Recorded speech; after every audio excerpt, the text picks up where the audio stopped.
All right, we're talking about lobsters. No, I'm kidding. We're not talking about lobsters. I thought after that nice little conversation, um, I wasn't done talking, and I saw some people in the thing that wanted to talk, and I'm like, yeah, sure. But then the person left, so I'm like, well, they could talk to me if they want to. I was like, well, I have to run another hangout for them to do that. So here I am.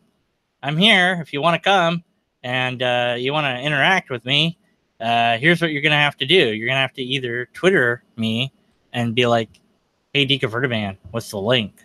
Because, like, if I put the link on YouTube, oh my goodness, how many times is my bank going to tell me I have no money? Sorry. There's real life there. Yeah, I don't. Apparently, I don't. The bank is just telling me I don't have money. That's great. Thanks, bank. Yeah. So if you want to send me money, I've got a PayPal. I don't know what happened. Why that? Why that happened. I don't know. I don't know how I spent all of my money. I guess bills and stuff. I suppose, but. Yeah. Oh well, whatever. Anyway, so if you want to join me here, go on Facebook or Twitter or email and tell me, hey, I want the hangout, and I'll give you the hangout. And if you don't do that, then I won't. And I've only got one viewer, which is me. So I'm just talking to myself here, and I'm gonna keep doing that until somebody shows up. And I guess that might this video will delete itself if nobody winds up showing up here fairly soon. So I guess I'll just talk about random stuff until something happens. Two watching. I've got somebody else. Who do I have? I don't know. They haven't said anything.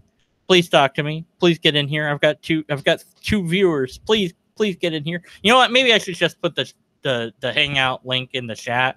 I mean, I'll probably get a troll. I'll probably get somebody. Like one time I did that. Hey, Deconverted Man speaking. Hi, Glow J. Is that okay? Hey, if you want to come and talk to me live, I'm just talking about random lobsters. Whatever.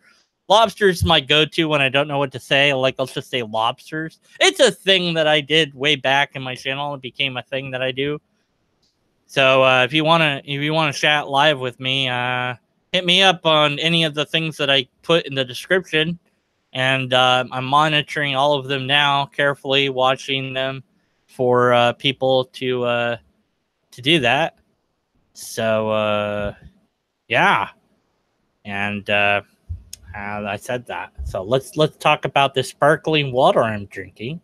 So I'm drinking some sparkling water. It's got 0 calories. Okay, that's good. I mean, I suppose. It has all these ingredients. Don't know what any of them really are. I mean, what's citric acid? That's boy, this is the boringest thing I've ever done. Is that a reference to JP? What a reference? Why didn't you tell us this was next? Because I didn't know it would be next until I just decided that I was going to keep talking because I wasn't done talking yet. But this isn't really, I mean, it's just me kind of just, hey, do you want to talk to me live? You can talk to me live. Let's do that. Lobsters. No, lobsters is not a reference. I did it first. I was first. I don't remember when. I came up with it first, though. Like, I'm the first person to ever say lobsters ever in history. No, but I in seriousness, one of my videos at some point in time, I was complaining about the argument. And I'm like, yeah, well, whatever. Premise one, lobsters exist, blah, blah, blah. And I, did spewed out the rest of the argument. And so it became this thing where I'd be like, anytime a bad argument would come up, I would be like, sure, and lobsters exist, or if somebody would say, how do you know that you're real, or some stupid question on my comments, I would tell them that lobsters existed. And then I came up with this whole theology called lobsterist. And I had a debate with Finite Atticus about lobsters versus turtles, but that debate blew up because he knew he lost, so he had to delete it. I think that's why he did it. But he actually said that, he transferred computers and something happened. I don't know. But whatever. I don't believe him because he's a turtleist and I'm a lobsterist. And there's actually a book called The Lobsterist that you can read. And it totally tells you all about how lobsters are like God. And it's pretty cool. So if you want to read it, you can. But and then so I had been doing the lobster as my own like personal meme for a long time. I'd been writing on lobsters and it's just they're like I'll say the word a lot in my videos, and then all of a sudden when Peterson got noticed and all this, uh he comes up with this lobster thing, and it was just like, for me, it was like, what the bleep, like, and so my most watched video right now is a special look at Jordan B. Peterson versus Kathy Newman, and there's a lot of memes in it. It's really silly. It's pointless video. And then at the end, I'm like, well, this is it. I'm done with YouTube. There's nothing that can save me. And then he talks about lobsters. So the joke is that's what pulls me back into doing YouTube again, is because he's mentioning lobsters, and that's been a thing that I've had. So that will save me and whatever. I don't know. So it's all there. What am I doing? I'm looking at Google. What was I doing on Google? I don't remember. I was gonna do something on Google. I don't know. Well, hope it wasn't important. So, was I gonna look up lobsters? No, I don't think that's what it was. Got two people watching, and neither one of them want to come and talk to me. Come and talk to me live, for the love of humanity. What if I put it in chat? I'll just go ahead and do that. I don't care. What happens if I do that? Just click that. Anyone. I don't care. Maybe someone wants to come in and show their butt. Like I had somebody do that one time. They were like, here's my butt. And I'm like, kicked them out real fast. And they came back in because I don't know how to ban them. So that might happen. And if it does, then this video definitely will have to be blown up. But if it doesn't happen, then this video can only lobster. You can join if you believe in the lobsters. That's what I was going to Thank you, Chaosism. You reminded me what I was doing on Google. I was going to Google Docs so I could pull up the link to the, no, it's not Google Docs, it's Google Drive. What am I doing? So I can do the thing with the thing and the thing. Chaosism actually analyzed the Lobsterist at one point. And he never did get back to me with how many logical fallacies it had or anything. But I think he was convinced by the argument. So, I'm pretty sure he's a lobsterist now. Click on the thing! Stop it, thing! Click on it. Okay, why is it not? I don't know. It's being stupid. Okay, share. Yeah, Copy link. There we go. There we go. There. Read that book. Chaos System, get in here so I'm not talking to myself. Do it. Just do it. Don't say you can't do it. Oh, I don't care if you're at work. Work is less important than me. What about me? You're always giving to other people and helping other people, but what about me? What about my needs? Anyways, it hurt my brain.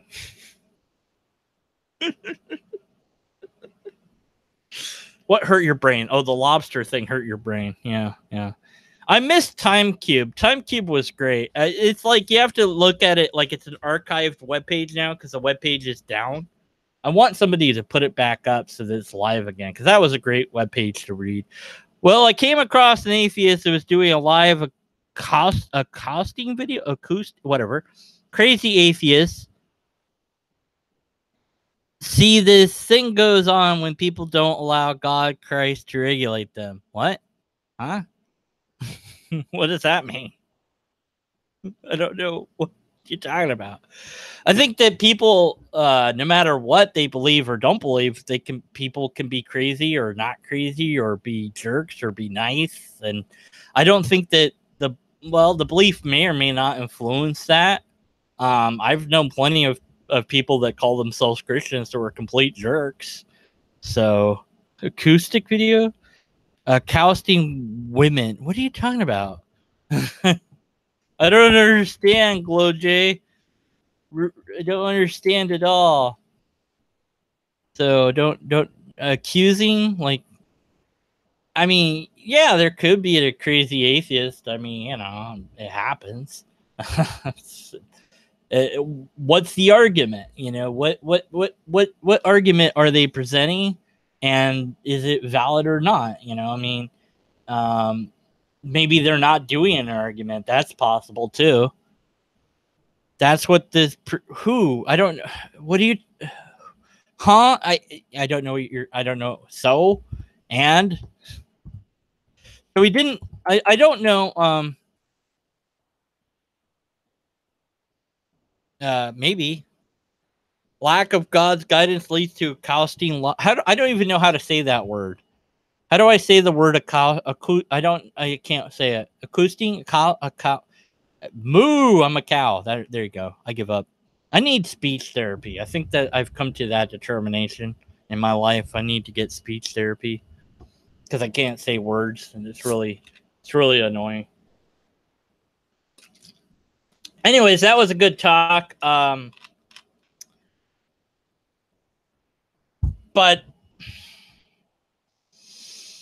I don't know. I don't know that the primary crux to the question feels unanswered to me. But the audience, of course, has to decide for themselves. And I never know if maybe it's the way that the question is framed that's the problem, or if there isn't an answer to the question because it's an unanswerable question. So in the case of, what's the methodology for deciding if a phenomenon is a miracle? So the definition of miracle given is, at least for this conversation, it depends on who gives the definition, but was, something that defies the laws of physics. Okay, but there's already a problem there because it could be that there are physics that we humans are not aware of yet. I mean, we've done pretty good, but just, there's always more to learn out there. So let's say that we saw a phenomenon. And that's what I was trying to give this analogy story. If we had a guy or a gal, whatever, and they were levitating, we had them in a scientific room, and we had all sorts of instruments aimed at them, and we worldwide had zero idea how to explain it. The answer is not miracle, because what you have is ignorance. You don't have the answer. And so I would submit that saying, well, it's breaking the laws of physics, it seems to break the laws of physics, but that doesn't mean it is. And so then saying, well, it's got to be a miracle, is just an appeal to ignorance, because if the answer is we don't know, that doesn't make the answer something else. It does, and so I think that even if we had a situation where we could rule out all known answers, that doesn't make the answer something else. So that's what I was trying to get to with that. But highlighting that as an issue, I suppose when I was a theist, I always try to put myself back in those shoes. When I was presented a lot with the God won't heal amputees thing. I mean, that was really popular back then. And other things like that, where basically, or the other thing I was presented with was with prophecies, how vague prophecies are, and that we would need a really, really specific prophecy. At least this one guy was asking for one. And there wasn't any like that. There wasn't any prophecy that was spot on, perfect. But of course, there's other problems with that, with a prophecy, is that if somebody later on is writing down a story, they can always just say that the thing happened. It doesn't have to have really happened. They just say that it did. It's like, oh yeah, I totally fulfilled that prophecy. And they're just lying, straight up lying about it. And all it takes is one person to think that the book is true, that the writing is true, and or to not realize that somebody could make up a story and say, oh, well, how could they possibly have fulfilled that prophecy from years ago? Well, they didn't. They just pretended that they did. So, but that's something. Maybe you can only see that when you're. You could see it true in other religions, but not for your own, because you have a very strong bias to your own beliefs.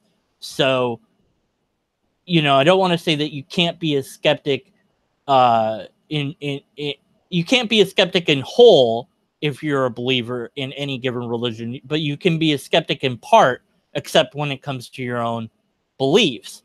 So, that's one of the possible reasons why a question like how do we identify a phenomenon like miracles is one that we're never really, as skeptics, going to get a satisfying answer, unless somebody wants to say, well, you can't. I don't know that a believer would. I don't think I would have when I was a Christian. I think I would have said, it's faith. I think I would have been honest. I hope so. I mean, I might have some videos of me lying around still where I talk about that. I'd have to go and look. Maybe that's another talking me versus me video that I should get going. I haven't done one of those in a while anyways. Let's see. Yeah, so if God exists and can do anything, and by anything we mean anything logically possible. We're not going to go with the paradoxical God, although we could. But let's just say God could do anything. And we also assume that God cares about humans. And we have somebody that doesn't have an arm and or a leg or whatever. And we say, well, why won't God just make their limb regrow or just pop it into existence? And I've seen many answers from theists about this. And it's essentially excuses. It's not just saying, well, because God can't do that, which would seem to me that the best answer you could give would be either God doesn't want to do it, or God can't do it, or God doesn't care enough to do it, or God doesn't exist to do it. It's one of those answers. But that's rarely the answer that you'll read or hear. You will hear it or read it occasionally. Some people are very honest and will say it's just, God, I don't know why God won't do that. Maybe God has done it and we didn't record it, or somebody did record it and nobody believes it because it was so out there that, it's just too outlandish for us to believe, or whatever. Glow, I believe in gift of word of knowledge. Okay. Prophecy is God's word being spoken come to pass. No, none. I hate to break it to you, but no prophecy in the Bible has ever come to be, and a couple of them have actually been proven wrong. So, yeah, a testing of God is coming. Yeah, lots of people think the world's going to end any moment now. I think there was a thing on Facebook lately that the world was going to end, next month or something. So I'm looking forward to that not happening. If I order from the restaurant menu and the waiter brings this, a prophecy fulfilled. Yeah, you have to ask. There's a lot of questions in that, because if I say enough things, eventually one of the things that I say will come to be, So that's, if you then recorded everything that I said and then just got rid of the things that didn't come true, that would seem, if you're later on, you're looking at it, be like, oh, this guy was always right, A thing that James Randi had talked about that he would do, he used to carry around with him the day, whatever the date was, whatever the current day was, in his pocket, he'd have a piece of paper saying, today on whatever the date is, I will die. And so if he had dropped dead, the idea was that somebody searching him would find the paper and say, today on, let's say it was 5/24/2018, James Randi will die, and be like, he's the greatest prophet ever. He knew, when he was going to die. And the secret to the trick is, just every day he updates the piece of paper to the current day. So, you know, I mean, that's and destroys the previous incarnations of that paper, so that, you know, if you're gullible, or if you don't, it's like, well, how, you know, with the person levitating, well, they took this picture. Yeah, did they take it behind the person? No. Why not? See, that's a big problem, because there are many ways to make it look like you're levitating and you're not. And if you only take one two-dimensional picture of a person that looks like they're levitating, you do not have enough to base any conclusion on. Like, yeah, that's a good trick. You know, I mean, it could be an edit, of course. That's without adding in problems of computer editing that could be done. I mean, I could make it look like I'm floating in a still picture, or heck, a moving picture if I wanted. I could make it look like I'm flying through the air if I wanted to, you know, depending on how good my video capture is and my green screen or blue screen effect is, you know. So, you know, that's not. We know tricks can be done, and we know people can fall for tricks.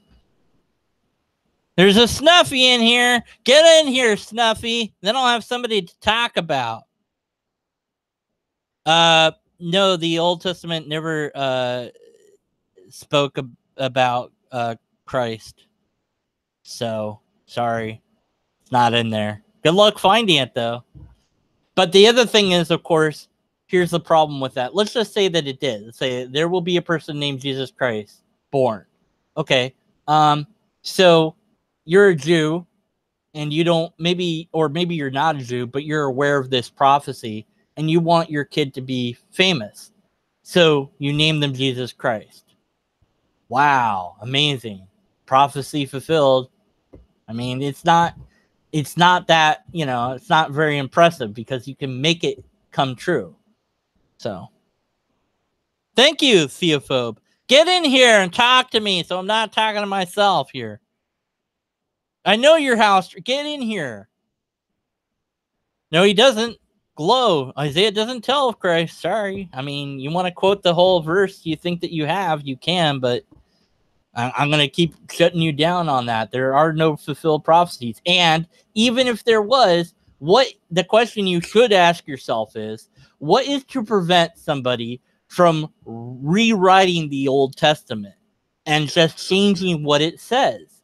And if you think, well, that's never happened, of course it happens. It happens all the time. How many versions are there currently of the Bible? And that's just in modern era. And see, when you go back in time, the way that they recorded stuff was really not very good. And there's this tradition, this Jewish tradition, and also Christians did adopt this, where when they were transcribing the Bible passages, important religious documents, they had a tradition where they would have one guy that knew how to write, because they didn't have that many people that knew how to write, but they'd have a guy who would take what was written and copy it to the new thing. And then they would burn the old thing, which is like the worst thing possible for historians of today's day and age, because we don't have the other one to check and make sure that they didn't get something wrong or add in something that wasn't there originally. So there's millions of these. Oh, here we go. I got somebody. Hello. What's going on, D-Man? Hey, Theo. Can you hear me, guys? Can you guys hear me good? They can hear you fine. Okay. Can you hear me good? No. You can't? No, I can't hear a word you're saying. You can? Oh, No, you're a stinker. Good evening or good afternoon, guys. So what's your that was an interesting conversation you were having earlier in reference to the talking points she was making. Sure. Well, the first thing that came onto my mind is I've actually I was very blessed a long time ago, when about 15, 16 years ago, when I was in the military. I actually got to meet the amazing Randy. I don't know if you know who that is. Oh yes, I was just talking about Randy. And that's why I was trying to share my story on how I started going from. Well, but no, but that's really what started my journey down skepticism and being a modern atheist. And when I met him, and I actually saw him doing one of his performances on off the base of where I was stationed at, it just blew my mind. I'm like, wow, this guy really debunked a lot of the cornerstones I've had. I built my entire religious viewpoints for so many years. It's just, yeah, man. I mean, it's beyond description, to be honest. Yeah.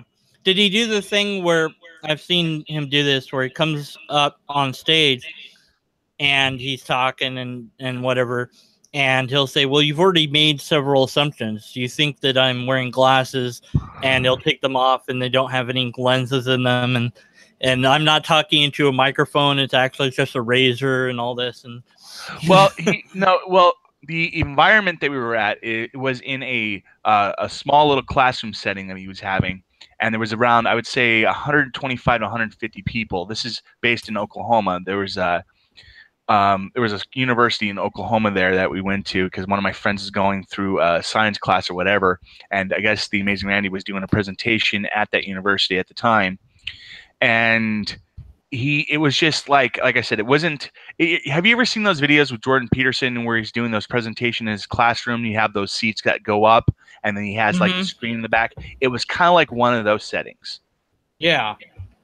It wasn't. I wouldn't really say it was like a stage show presentation.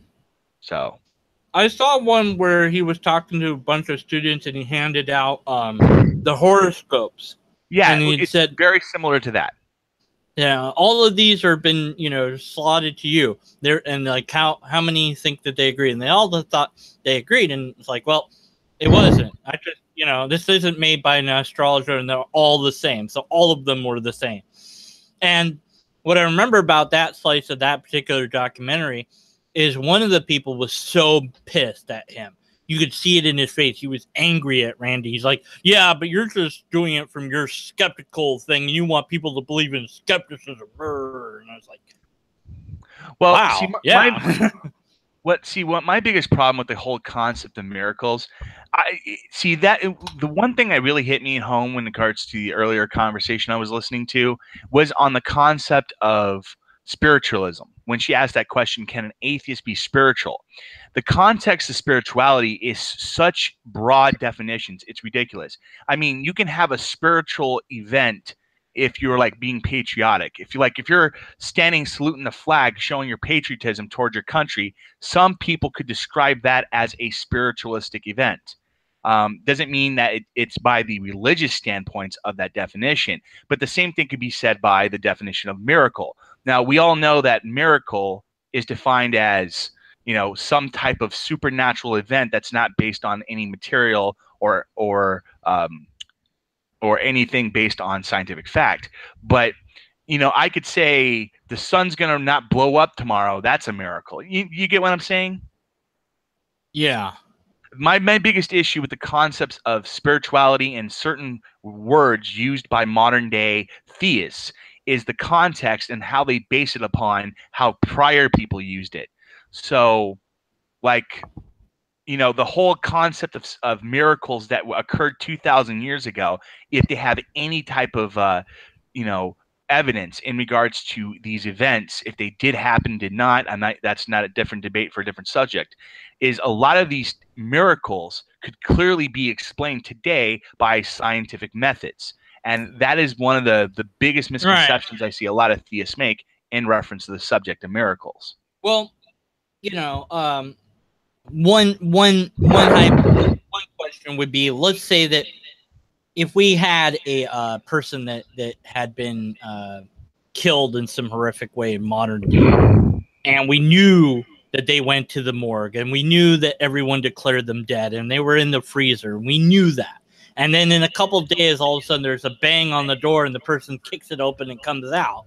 That would be pretty amazing, Well, I mean, there have been stories like that. I mean, there's there's been stories like that for the past, like the entire fear people have been hearing about supposedly like being buried alive. That mythology is actually based on real world event that happened in the late 19th century. As EMT, we learned when I was learning about EMT stuff was in the morgue. There's a thread hanging down over the beds where the people are laying, and if the thing is, if you pull it, it sets an alarm off, and it's there for the person in case they're not dead, because what we think is dead isn't necessarily like. There's still a debate on when is somebody dead. Like we think we know, but we kind of it's like, well, they're brain dead, so they're dead. But are they dead? Or can they come back from brain dead? Maybe. And there are events that we know of today, for example, in multiple hospitals. We've seen occasions and where someone was literally determined by the EMTs to be and they literally still came back, dead. right. But their vital functions were resuscitated either by epinephrine or some other stimulant that got injected directly into the heart. A prime example of this is something I was taught in the Army. In the U.S. military, I'm pretty sure, I'm not trying to divulge the subject here, but it kind of goes in relation to it. But I'm pretty sure you know a little bit about like medical and like biochemical weapons and chemical agents and stuff that was used like in World War I and stuff. You know what I'm talking about? Yeah. Well, in relation to that, there are certain chemical weapons that will make someone appear to be dead. It completely shuts down your nervous system. Mm-hmm. Yet we are taught in the military that these people could not actually be dead. We're supposed to actually check for a pulse or for some signs of absolute brain death. Well, this is why back in the day and still today we have bayonets on rifles. Absolutely. You're supposed to hit them in the head with your bayonet because you can't assume that they're dead. They might still be alive. They might be faking it. Well,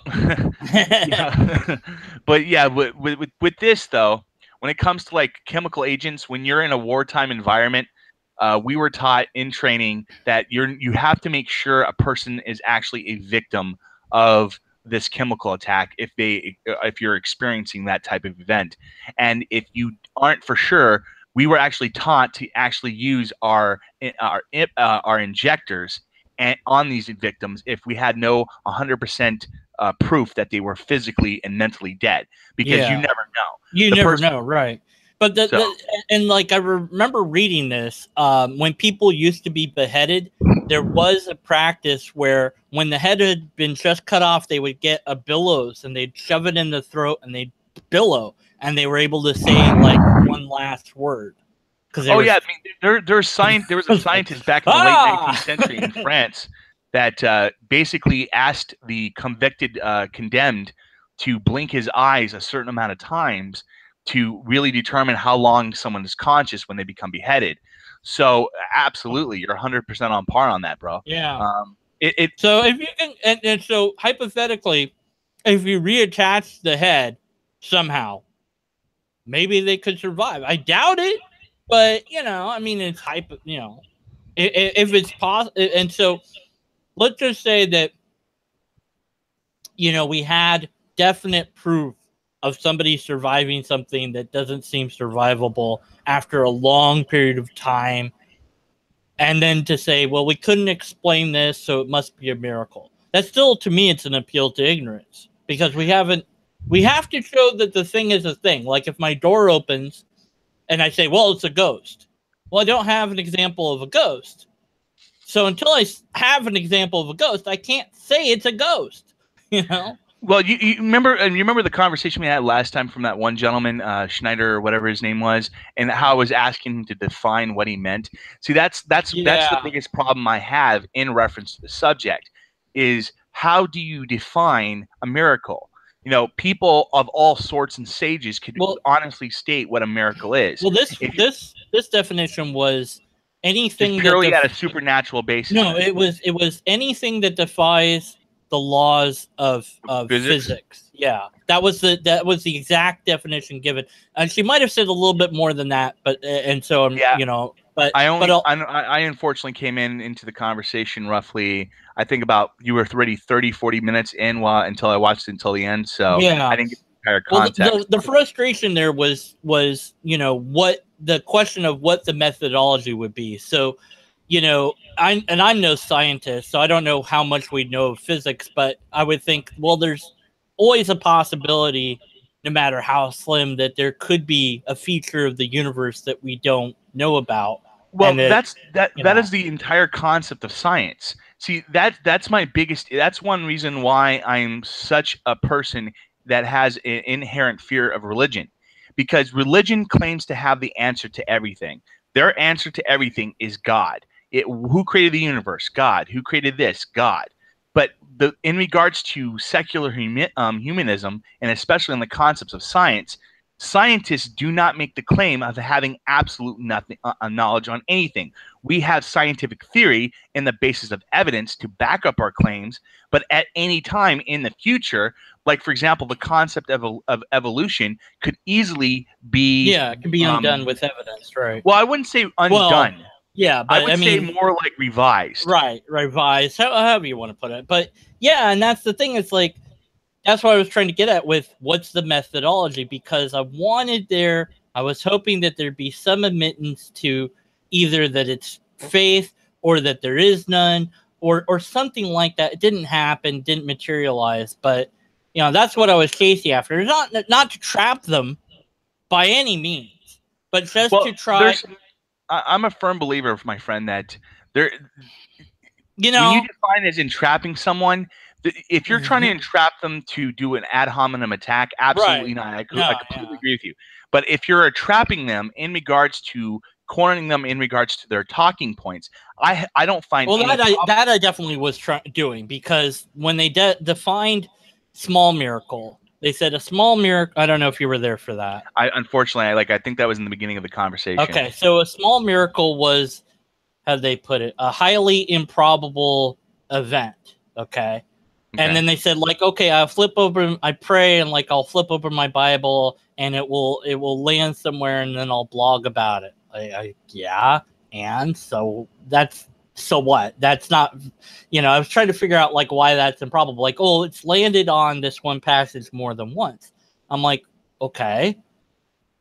Well, have you done this with other books? That was my first question. No, they hadn't done it with any other books. And they said that they have a PhD in probability or something of that nature. And I'm like, you haven't done it with any other book except for this book, and you're telling me it's a probability. I think you and I understand why that's a problem, and I can't believe that somebody that supposedly has a PhD in probability would not understand why it's a problem. And then it got worse. Because I said, okay, so it's only this one book that you're doing this with. Have you written down how many times this has occurred? No, they hadn't. So they had no data either. Oh, I just remember that this is it's like, oh, okay. So it not only was it, so there was no data, no experimentation, and so this highly improbable event, we don't even know how highly improbable it was, because we don't have anything to go on.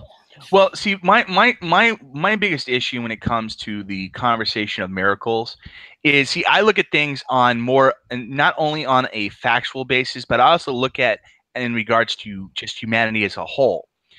Christians, I'm not trying to target Christians specifically here. No, go ahead. But Christians here in the U.S., what's up?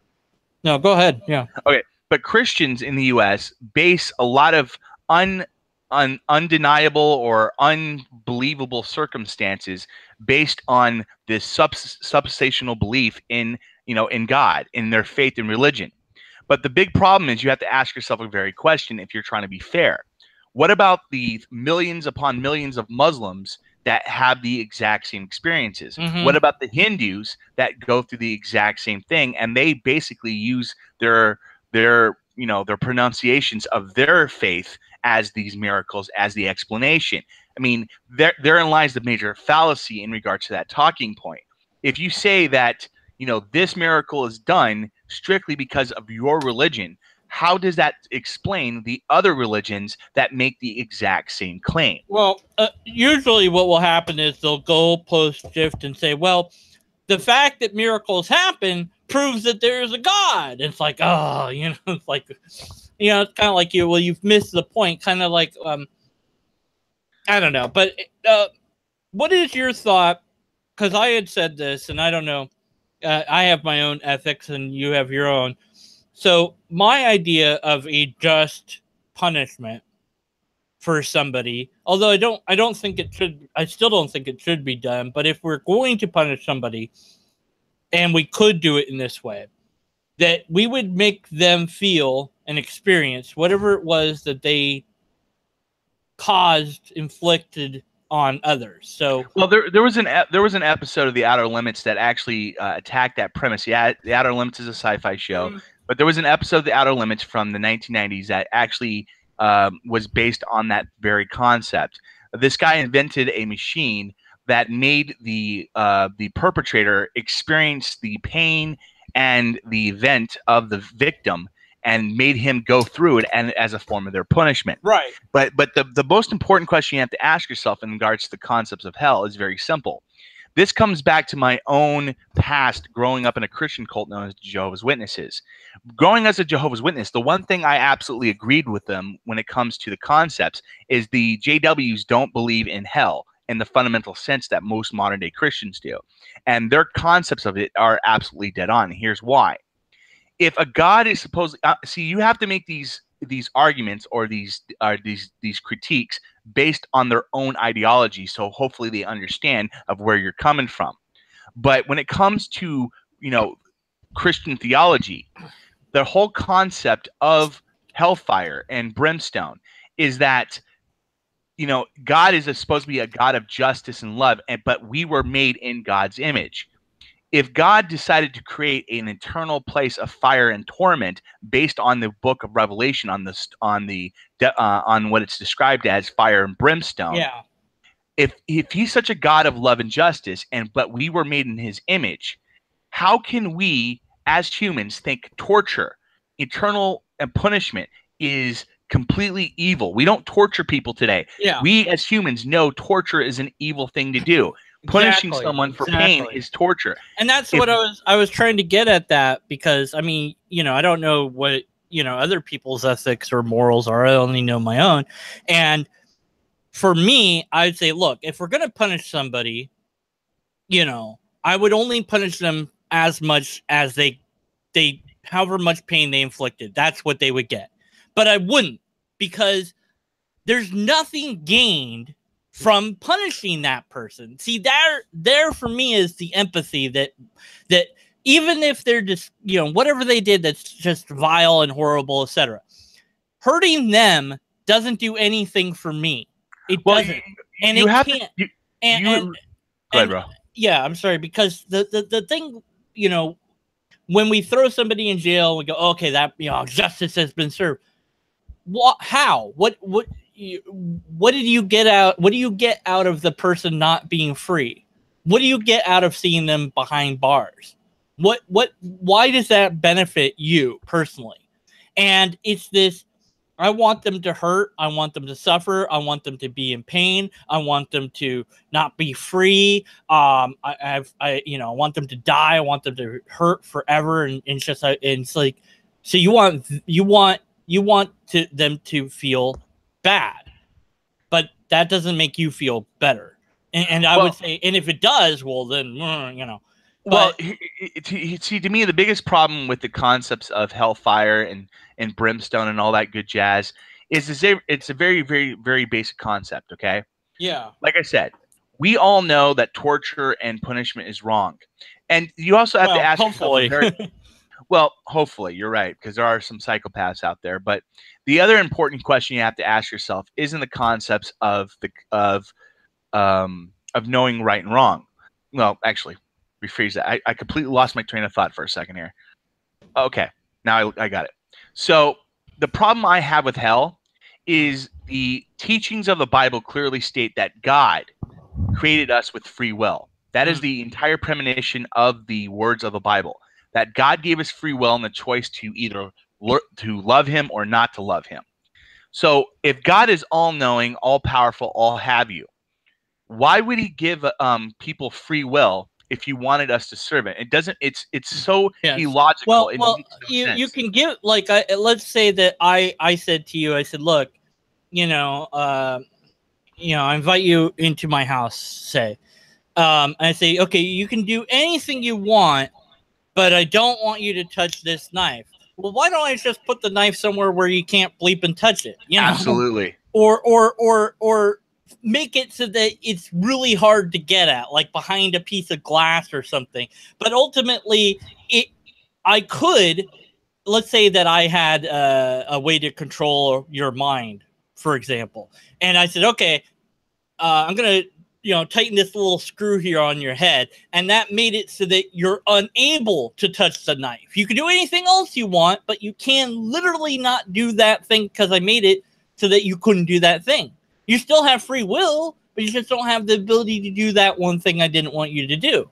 So, it's like, look, let's say God made it. God doesn't want us to be able to fly without mechanical assistance, right? Okay. Yeah. Well, there you go. We don't have the ability to do that. So that's perfectly, that matches what I observe, right? Anyways. No, I mean, I absolutely agree with you. It's the same concept, the story of Adam and Eve. Yeah.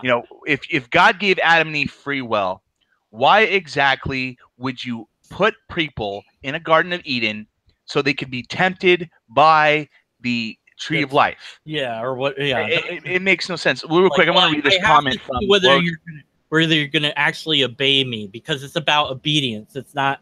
Yeah, it's not about. It's theophobe. I told you people that's his name. So I'm going to read this real comment real quick. Yeah, so we inherited rebellion against God, and his spoken word through us, through Adam and Eve, didn't correct her, but went along with her. Rebellious disobedience against God is why Lucifer was cast out. But again, you have to ask yourself a very simple question on that, Glow. If God created Satan, the devil, Lucifer, okay, he intentionally, here's the fallacy in that logic, and I'm going to explain it as simple as I can. If you believe that Satan or Lucifer was put in place to tempt Adam and Eve because supposedly we are this imperfect beings, that means that God intentionally created Lucifer to also be imperfect so he could tempt Adam and Eve. So it begs the important question. Why would God create imperfect beings ahead of place to tempt other perfect beings? That makes no logical sense. I do have a theological answer or 10 for that, but yeah, but I've heard it all. Yeah, it's there to test us. Is this for that? I wanted to get away a little bit from the religion, kind of a little bit about justice, because that was said. For it, man. And the way that we do so-called justice in today's day and age, I don't like. Now, that's just me. I mean, you can disagree with me because it kind of gets into politics and all that. The way that we view justice being done is, somebody goes to court and then they go to jail, perhaps for the rest of their life. I don't see that as justice. I see what would be better ideally, and there might be a case where it wouldn't be possible, but to something went wrong in that person's brain, and that's why they did whatever they did. And so we tried the best that we know how to make it so that their brain is okay, so that they don't do that again. And so we heal them, because ending their life or punishing them, that doesn't change what they've done. And they did what they did because because of their something went wrong in their head.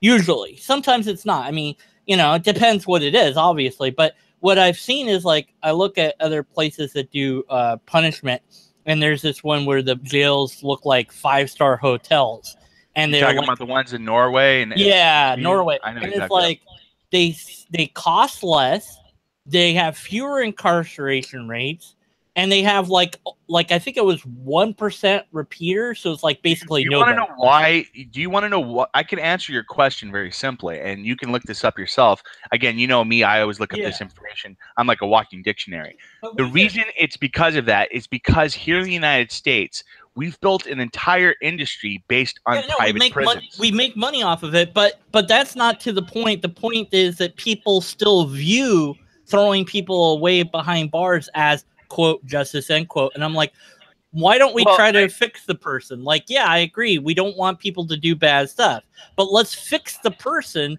so that they're not going to do that in the first place, or that if they did do it, that we fix it so they don't do it again. well, You know? my political views in reference to incarceration is very simple. I do believe in a system in where we recuperate our offenders, and the way I believe personally we should do that is yes, they do need to be put into a location where they can be converted back to a normal person to they could reintegrate into society. The biggest problem is that where do you put them? What if these people may have some mental issues? That's one of the biggest problems facing here in the U.S. in regards to the concepts of mental health. So I personally do believe in a large regard to how the justice system works, especially here in the United States.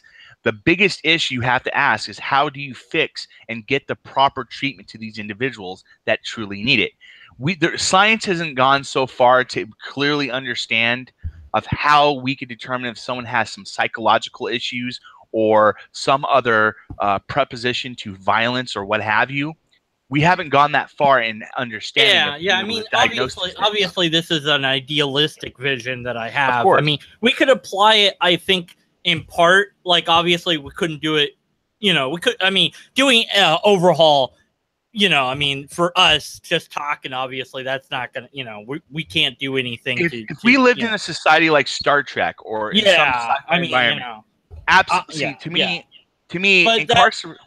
That was kind of like my point is that, you know, where when you're angry, I think I heard this phrase growing up, like when you're angry at somebody, it's like taking poison and thinking that they'll die. And I think the same way, even though I myself have experienced the desire to hurt somebody because they hurt me, I know logically and rationally that hurting them doesn't help me in any way, shape, or form. And it doesn't.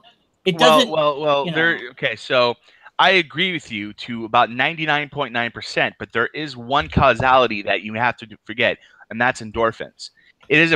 That's one of the biggest reasons why, for example, there's this big hoopla on YouTube in regards to attacking those that push political correctness and identity politics, because people love to hate things. To quote one of my favorite YouTubers, Cult of Dusty, it releases pleasurable endorphins. So when you see someone in pain, we have our primal natures in regards to certain characteristics that we've had for the last million years, and those characteristics. So we kind of like that they're in pain. Yes, and we morally know that that's wrong. We have an understanding, but unfortunately, there's always going to be that. You know, why do we enjoy watching like? For example, a good analogy for this is professional wrestling. I know it's a little bit off category, but bear with me here. We all know professional wrestling is fake, but why do millions upon millions of people watch professional wrestling? I don't know. Because we enjoy conflict. Oh yeah, the drama and all that, right? Yeah, it's a theater of sorts. It's like there's a story going on. You know, there's a good guy and bad guy and all that. But yeah, that you know. And I guess the thing that I think is I know that hypothetically humans could do better than this. Maybe we won't. We probably won't.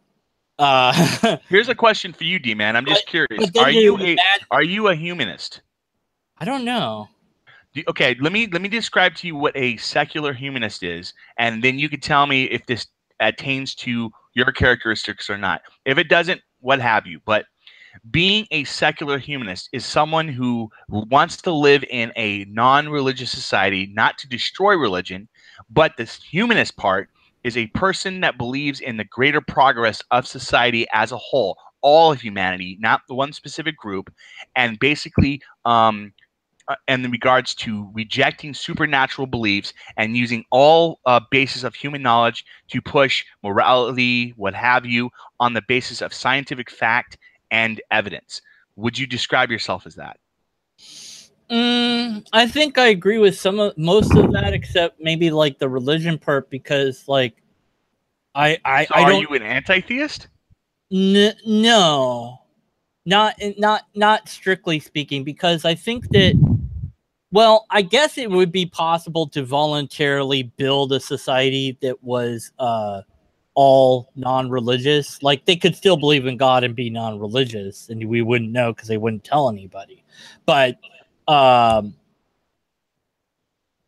don't, in that sense that like I don't know that people could unless it was built and you join that society voluntarily. I don't think that you could have a society without any religion at all, because it's something the practice, you would have something that would be close to it, if not an exact copy, like the atheist churches that already exist. So it's like, well, I might not be interested in going into one of those. Well, I would like to go to one just to see what it was like, but it probably would bore me if it's like normal church. It would bore me no matter what it was, because it's not something that's interesting to me. But somebody needs that, and so we probably would have something like that. We might call it religion, we might not. I don't know. So I don't know if it's realistic to say without religion, but everything else I'd be like, yeah, I mean, I'm all for, us trying to move things forward using science and reason. And, of course, religion does tend to pull us back. Like, when Bill Clinton was president, I think there was or it might have been Bush, that denied the stems. I think it was Bush, actually, that denied the stem cell research thing from going forward. And so, like, we've had however many years of delay where we could have been doing this research. Now I think now they allow it. I don't know like how much they allow or don't anymore. See, a lot of people, I've been seeing a lot of comments in regards to my Jordan Peterson video. It's like sitting at almost 250,000 now. It's crazy. But I've been seeing comments, people saying, "Oh, is your name Steve?" Because I described to you before what my name comes from. Yeah. And I hear people saying, "Oh, so you must be an anti-theist. You're one of those religion haters." Right. And I tell them blatantly, nah, I don't hate religion. I hate what it does to people. I don't care if someone is Christian. I don't care if someone is Muslim. I don't care if you're Jewish. I don't care if you're Sikh. Yeah, it doesn't A matter. prime example, the reason why I have this viewpoint, it's very simple. There are certain religions and beliefs that have never done inherent harm at all regards to factual history. I'll give you a prime example of that. And I know a lot of people may disagree with it, but look at Native American traditions and their religion. Yeah. I have never heard of any harmful deeds. Now, maybe there was prior to the time of Columbus. We don't know. But I have never heard of any atrocities committed in the name of Native American religions in relation to their belief structure at all. You've never heard a terrorist act happening because of that. I could be wrong. I've never seen it. I've never seen a crime committed. Yeah, I mean, I guess, in that sense, I mean, there's certain, obviously, I think that there's certain structures that lead to harm and some that don't. And people, can like they'll go to war, like the tribes fought each other over whatever resources or areas or whatever. And that's weird to me too. It's like, I know that we humans can do better than fight each other physically, but yet it seems like for whatever reason, we can get to a point where we're willing to kill each other over whatever the bleep it is. It's like, it's so stupid. It's like, isn't there? We can do better than this. Why do we still do this? It goes back. It goes to. I mean, I know it's part of evolution, but it's like, come on, let's get it's over this beyond already. evolution. It's you got to remember something. We have finite resources. I mean, we can go into an entire discussion based on my own historical research on the subject of resources and land gains and such. That's a whole slew of different category.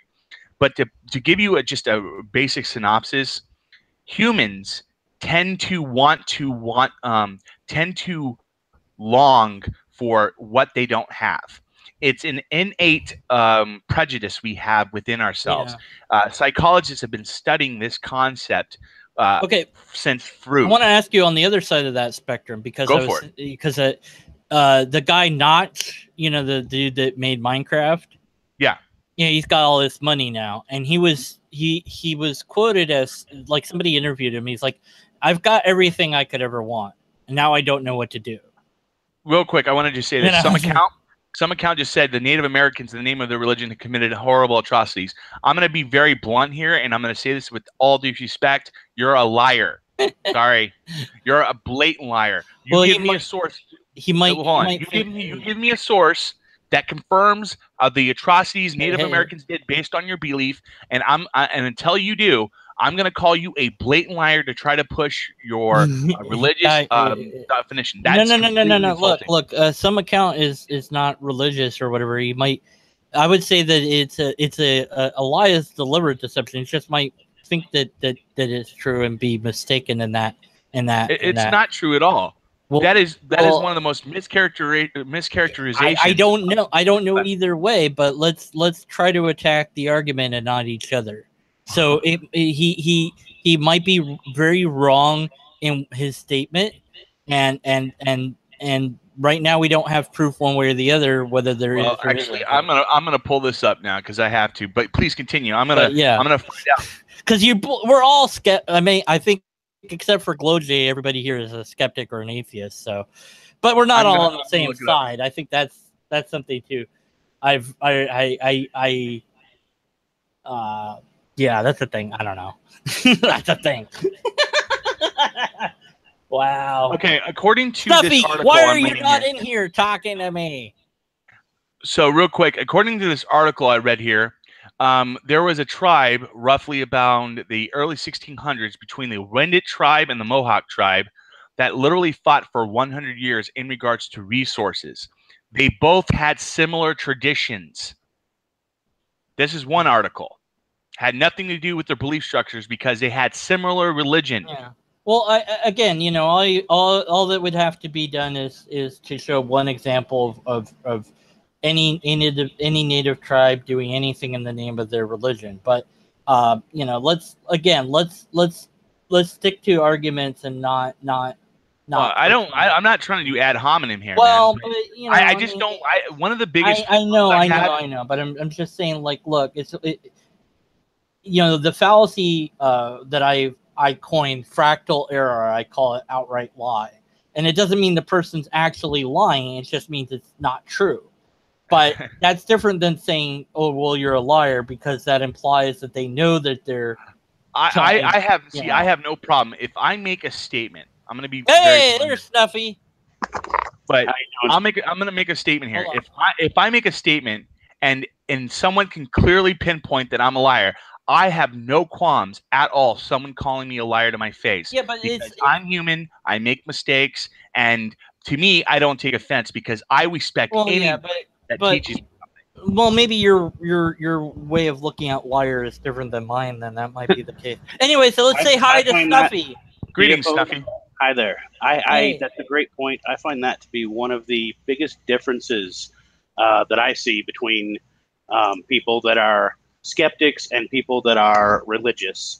Is that when a skeptic makes a mistake or had information wrong, sometimes myself, I might be stubborn as hell. I might, force you to actually provide citations and then read them and then determine whether I think, they're good citations or not. But when I'm proven wrong, I admit it. When a skeptic is shown that they are at an incorrect position, They change their position. It's never happened to me. I've always been, as opposed to the religious who always double down, or as you can see in the chat right now, will continue to pose something and then, when challenged, change the subject. Well, it's going back to what I was originally saying, Snuffy, about the whole concept of the answers that most theists make. That they know the answer to everything. Their answer to that is God. And to me, that is the most simplest form of a logical fallacy. Because when you claim to have the answers to everything, that automatically makes you assume that you have the knowledge to everything. And when you claim to have knowledge of everything, that clearly proves that you don't. Because one of my favorite sayings of all times from Socrates, I think it's Socrates who said this, is the true, I'm probably going to misquote this here, but the true sign of wisdom is to know that you know nothing. And if you take that concept to the teeth, then that is the first stage to actual knowledge. Yeah. Hey, let's try to like simmer cool chill down and get back on whatever the topic was. I think miracles is what I was, the initial thing, and you all wanted to kind of talk about that. But I didn't get. Yeah, I know. Look, just let it go. Let it go. Let it go. I'm just reading what some account just listed. Because he's a good guy. I've talked to him. He's a nice dude, and I don't want you guys fighting. Oh no, I'm not going to fight. I don't mind if you guys debate. That's different. But I have one comment to make. All right. If you look at that article you just linked to me, some account, it was them doing a religious ritual in regards to the Incas and the Mayas toward their own people. And they also did it toward people in the surrounding tribes.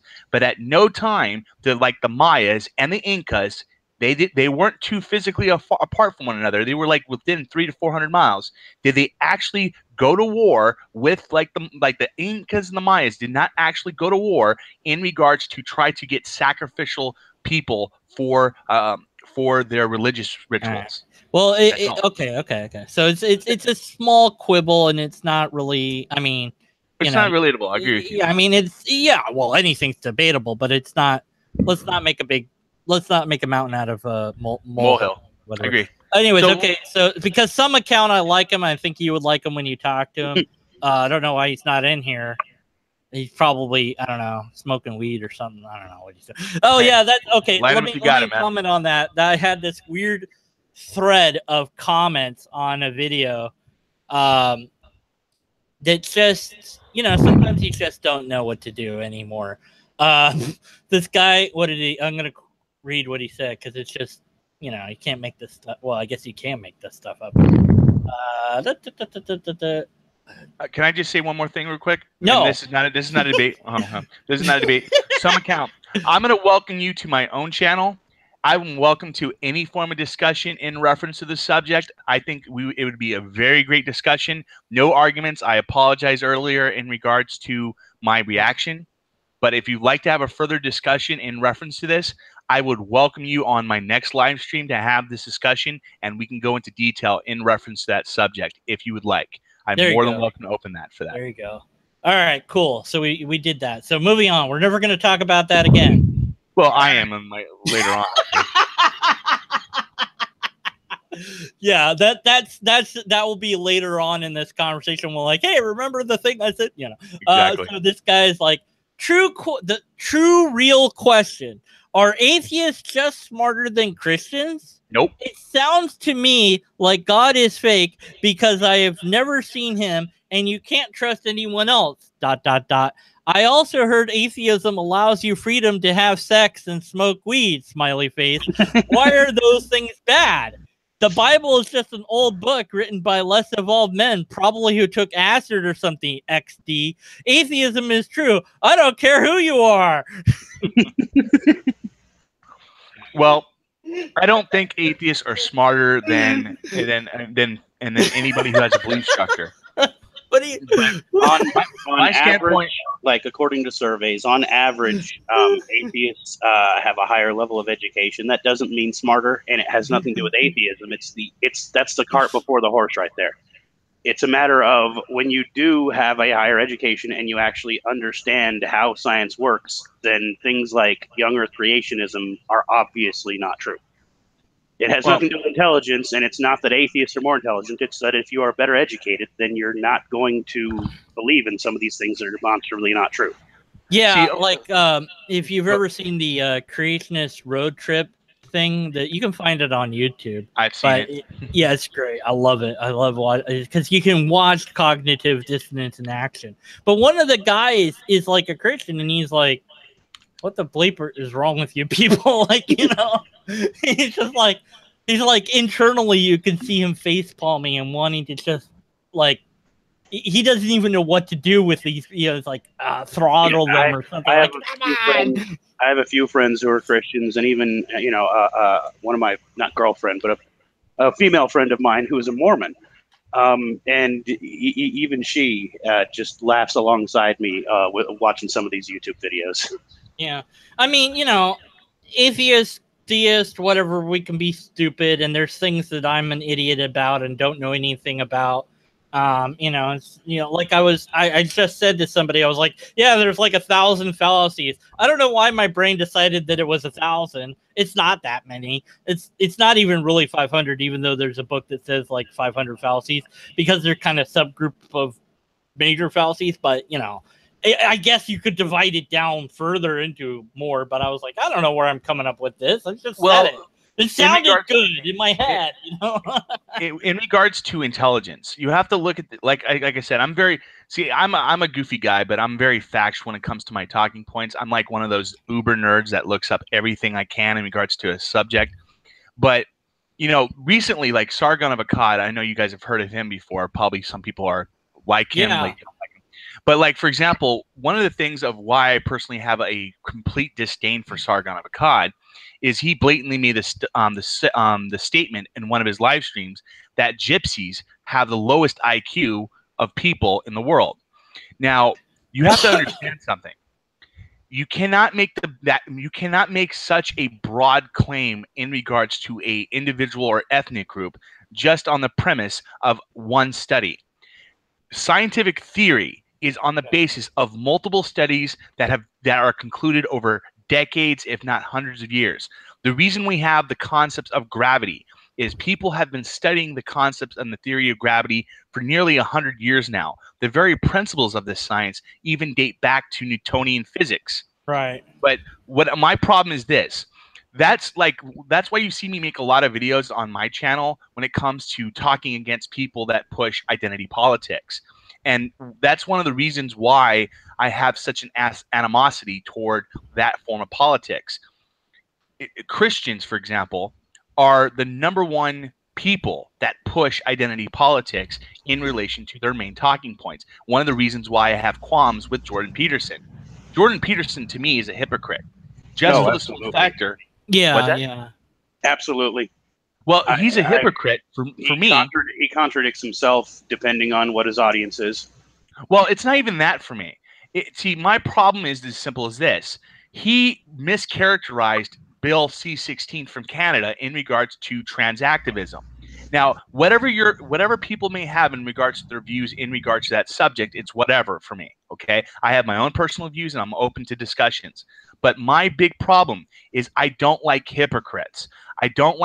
That's the whole reason why I came out of retirement and came back to YouTube.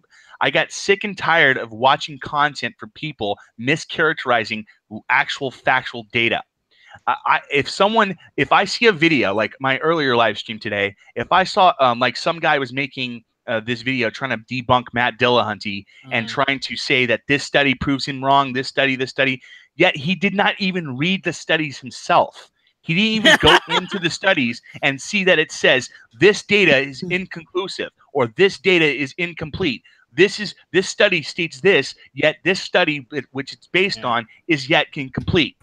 That's what I hate the most, is when people make statements that are not based on fact. And that is the whole. That happens all the time. Yeah, it does, but we're all guilty of it. But Hey, recognizing what you're doing. Can you like turn down the volume on your side there, Theophobe, a little bit? Of course. Yeah, thanks. Because I was like, is he getting like super excited? No, I think it was or my is the microphone like really loud? Like when I was talking to that one. Is this better? Yeah, that's way better. Okay. I was like, oh my god, he's like freaking out. What am I gonna do? No, that's just I don't have the best microphone. If you guys haven't noticed, I gotta say this. Deathstroke. Most Christians are generally nice people. Atheists are mostly assholes. Yeah, maybe. Like that's why I was saying I'm a jaded skeptic. I don't know. I think atheists are more willing to admit that they're assholes. Yeah, so I'm an asshole. And what's your point? as opposed, where's your argument? Come on. As opposed to the whole sickly sweet assholishness with a smile that Christians practice. This is great. This guy had also said in my video. He said, "Wah ma atheism. Hitchens has a small pee-pee. Get over it, nerd." and then he said, like that was, and then an hour later, he's like, "Please stop yelling. My mom's gonna be upset with me that I'm watching YouTube after bedtime." My video is 12 minutes and 56 seconds long. Well, how did it take him so long? Like, did he pause my video for an hour and then come back? And then he said the whole thing about the atheism is true. I don't care. And then he said, of course, before watching this video, I believed in God. But like I said, I'm not sure if that is it real. I think I'm an atheist now. And then he said the singing part really cracked me up. And I'm like, what the? I like that this guy liked what I did. And I responded kindly to what he said, But it's still, like, sometimes, I'm not trying to make fun of him. I'm just like... Sometimes you just want to say, I don't want you on my team. Like, no. I'm just like, well, no, I do. And I'm like, WTF. I don't know what's going on, but okay. One thing, I don't know if it is related to miracles or whatever, but who cares at this point? It's about lobsters. I did a video a long time ago debunking this guy, Bob Barber. And this dude had claimed that, like, he could interpret dreams. And, of course, they're about the end times and all this. And, so he had a Joseph syndrome. Yeah. So I completely blew him out of the water. And you guys and gals, robots, whoever out there, can go watch that if you want. But what's interesting more than my video is the comments that I'll get every now and then where people will they're defending him. They're like, oh, you're a liar. They'll tell me I'm a liar and we can't believe you. I'm like, yeah, I admitted that I lied to Bob, but I did so to prove that what he's doing is a lie. And so, yeah, I did lie initially, but that doesn't make what he's doing not also a lie. And like, it boggles. I mean, it's the what do you call it? It's that. It's word. What's the word? Just people not seeing that you're basically parodying the other person. Yeah. Well, I mean, the point. I was like, well, if he had real power from God or whatever, he would know that what I had told him was baloney. So, but you get this like. Okay, Calvary Alpha Omega Faith Majesty the Amen said, "This proves nothing more than you're a liar." It's like, yeah, I said in the video I lied to him. I admit that in the video. I'm like, yes, I completely made up everything, but he still didn't know that it was made up. It's like you're missing the point because you want to believe he has powers or something. And then this other person, Brendan Wade, you're nothing but a liar, a deceiver. Revelations isn't about the end of days. Did you even read Revelations? I'm not sure if you believe in God or if you're an atheist, but Bob Barber is trying to do some good in the world by putting our dreams out there and helping us decipher them. But you just want to mock him. You say he's a fraud because you told him a fake dream and he believed it? How does that even make sense? How is he a fraud for believing you? You told him a lie. You are the fraud. How is he supposed to know that if this dream is fake or not? Oh, because he worships God? Wait, I'm not done yet. You suppose God just tells him everything? No, dude, it doesn't work that way. You're an ignorant deceiver. Okay, I'm done. There's more, but yeah, you get the point. So it's like, they actually believe that God is speaking to this guy in his dreams? I don't know. Well, like people will send in their dreams to Bob, and then he will read the dream. Like he'll just say whatever they said, and then So be he's like, a Dear Abby of dreams, pretty much. yeah, and then he'll An like interpreter. explain. Yeah, he'll interpret what the dream is. So he's like an oracle.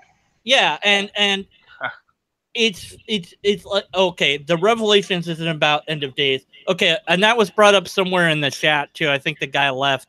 I don't know if he's still here. The Glow J. I really do need to do a video about this one of these days, but I probably won't because I'm lazy. But I might. The Book of Revelations is more than likely about King Nero. And there is good historical precedent to think that it is about King Nero and that it was written in code and it was never meant to be something, that was about, well, I mean, it is about God. So that's probably why the early Christians incorporated it into their thing. But it was basically the Book of Revelation was voted in to be included in the canon of the Bible by whoever the people. The Council of Nicaea. Yeah, the Council of Nicaea. Well, see, it goes back to the question my original first question when I came onto your live your conversation earlier with that nice lady is, my biggest problem with modern day theology and when it comes to the same subject of the Bible is I'm going to have to research that because I personally don't know.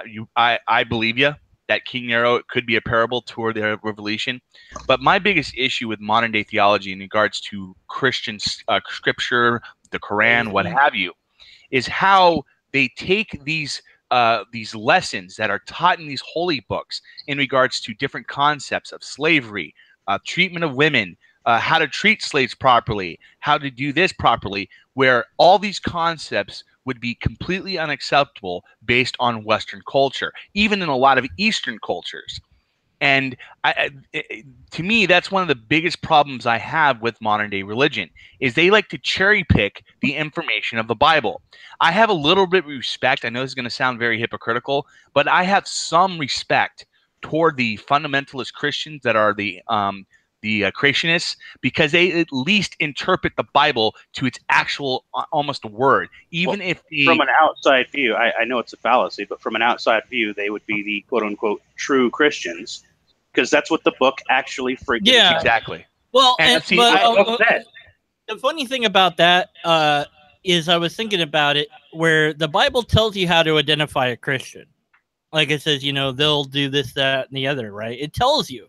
And I'm like, if we use that, I don't think there would be that many Christians, and there'd be some atheists that would be considered a Christian if you just use that. It's like they'll be generous, be this, be, this whole list of attributes to look for. And I'm like, Hey, D-Man, not to try to change the subject here, but I mentioned this earlier. Did you actually know that the actual ideals of atheism predates modern day Judeo-Christian religion? Even Confucianism? Well, it wouldn't surprise me. I don't know that. No, look up. Do me a favor. Look up the Indian Indian materialistic philosophy of Charvaka. Hey, expression of misconception. Get in here. What is it? Put it in chat so I can look it up. Or you know what? Can you email me that so I can look it up later? I'll link it to you in chat so you can look at it right now. No, but my brain is like. Your brain's good, man. It's only probably at latest 4 o'clock for you. I know, but I don't know. Anyway, Snuffy. So what were your thoughts on whatever? Any of this? Any of that? Any of anything? Well, you guys were talking about miracles earlier, and I missed that part because I just got home at that point. Oh, you're gonna have to go back and listen to the whole thing then. But so is there any miracle known? Verified to have ever happened, or I mean, do we have to divine miracle at this point? Well, you guys already went over that. She referenced something, and I'm gonna have to. She said she tweeted it out. Now I've got to go find her Twitter because I don't know what her Twitter is offhand. I don't think I'm following her. Um, oh God.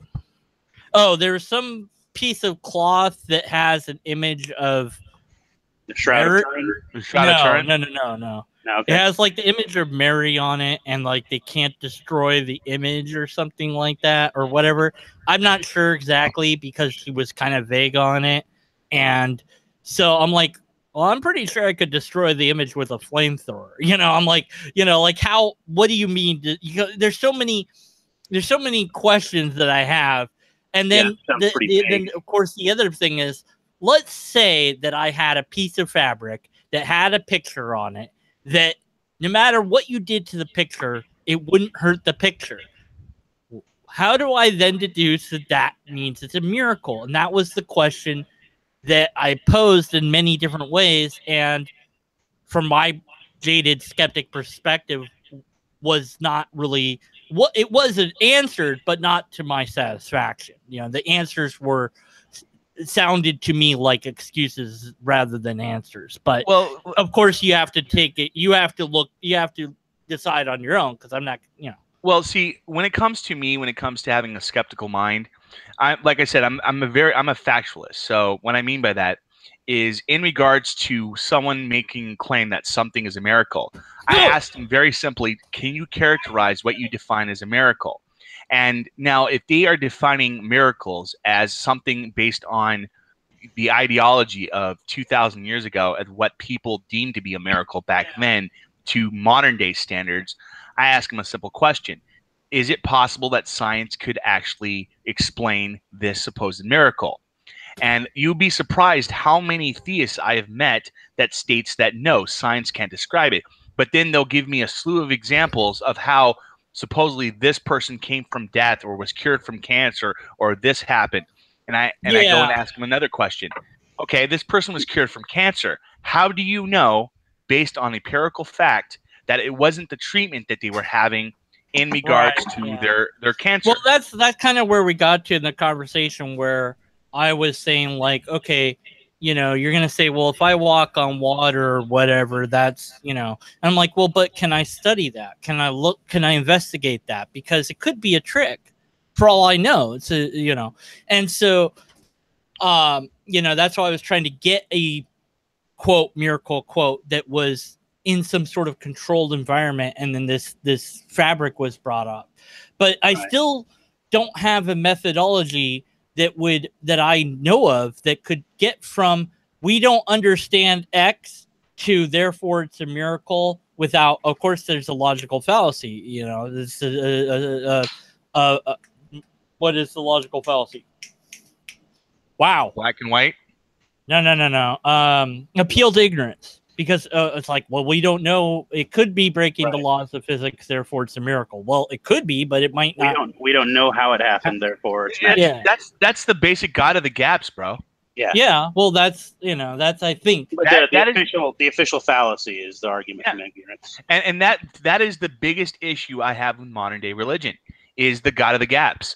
They claimed, like I said, to have the answer to everything, where anyone with a logical and try to be as fair-minded as possible would clearly know that no one has the answers to everything. And when you make the claim that you do based on some doctrine or book written thousands of years ago, that is completely ignorant to modern day understanding. Let's assume that there was a thing that was like, if we knew all the laws of physics, let's just say that we do.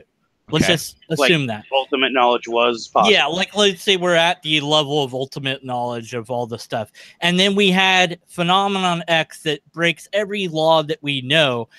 And we go, okay, well, the definition that we used to have for that was miracle. But like, what do we could label it that. But it would just be another sort of phenomenon, because there'd still be an explanation to it. It'd just be an explanation that's not exactly. Because I came at this from an odd direction for most of my life. I played Dungeons and Dragons for 30 years, and the concept of it's because it's not just that theists claim to know everything; they claim to be able to do magic, basically. prayer, intercessory prayer, faith healing. Even the mildest of theists, will usually have some belief in those two things at least. Isn't it ironic that all these faith healers and none of them work at hospitals where their powers can be used the most? I mentioned in the chat earlier to Glow J that if faith healing was real, we wouldn't have hospitals. No one would get sick. You would just pray and yeah, like the crystals, the people that believe in those. It's like, well, why don't we just make the dang hospital room out of them? And what I saw, I was doing some random image thing or whatever, and I saw this person had put all these healing crystal protection crystals on their steering wheel, and the caption was, "Congratulations, you just made a claymore," because they had an airbag. Well, so they glued all these rocks onto their steering wheel that has an airbag. Right. Well, that's just like, that's just like Theophobe mentioned with the cancer treatment. It's like, with prayer and miracle and cancer treatment, you got better. Right. Well, it's not something that we can't explain by natural circumstances. And Theophobe, whatever that clicking is, I come up from the direction that I want it to be true, though. Like, I wish it was true, and that's why I get all up in people's faces and I get mad, because when people start claiming that they know magic that I do not know, that they know that they can do the supernatural, that someone can lay their hands on someone else and magically heal them. I want that to be true.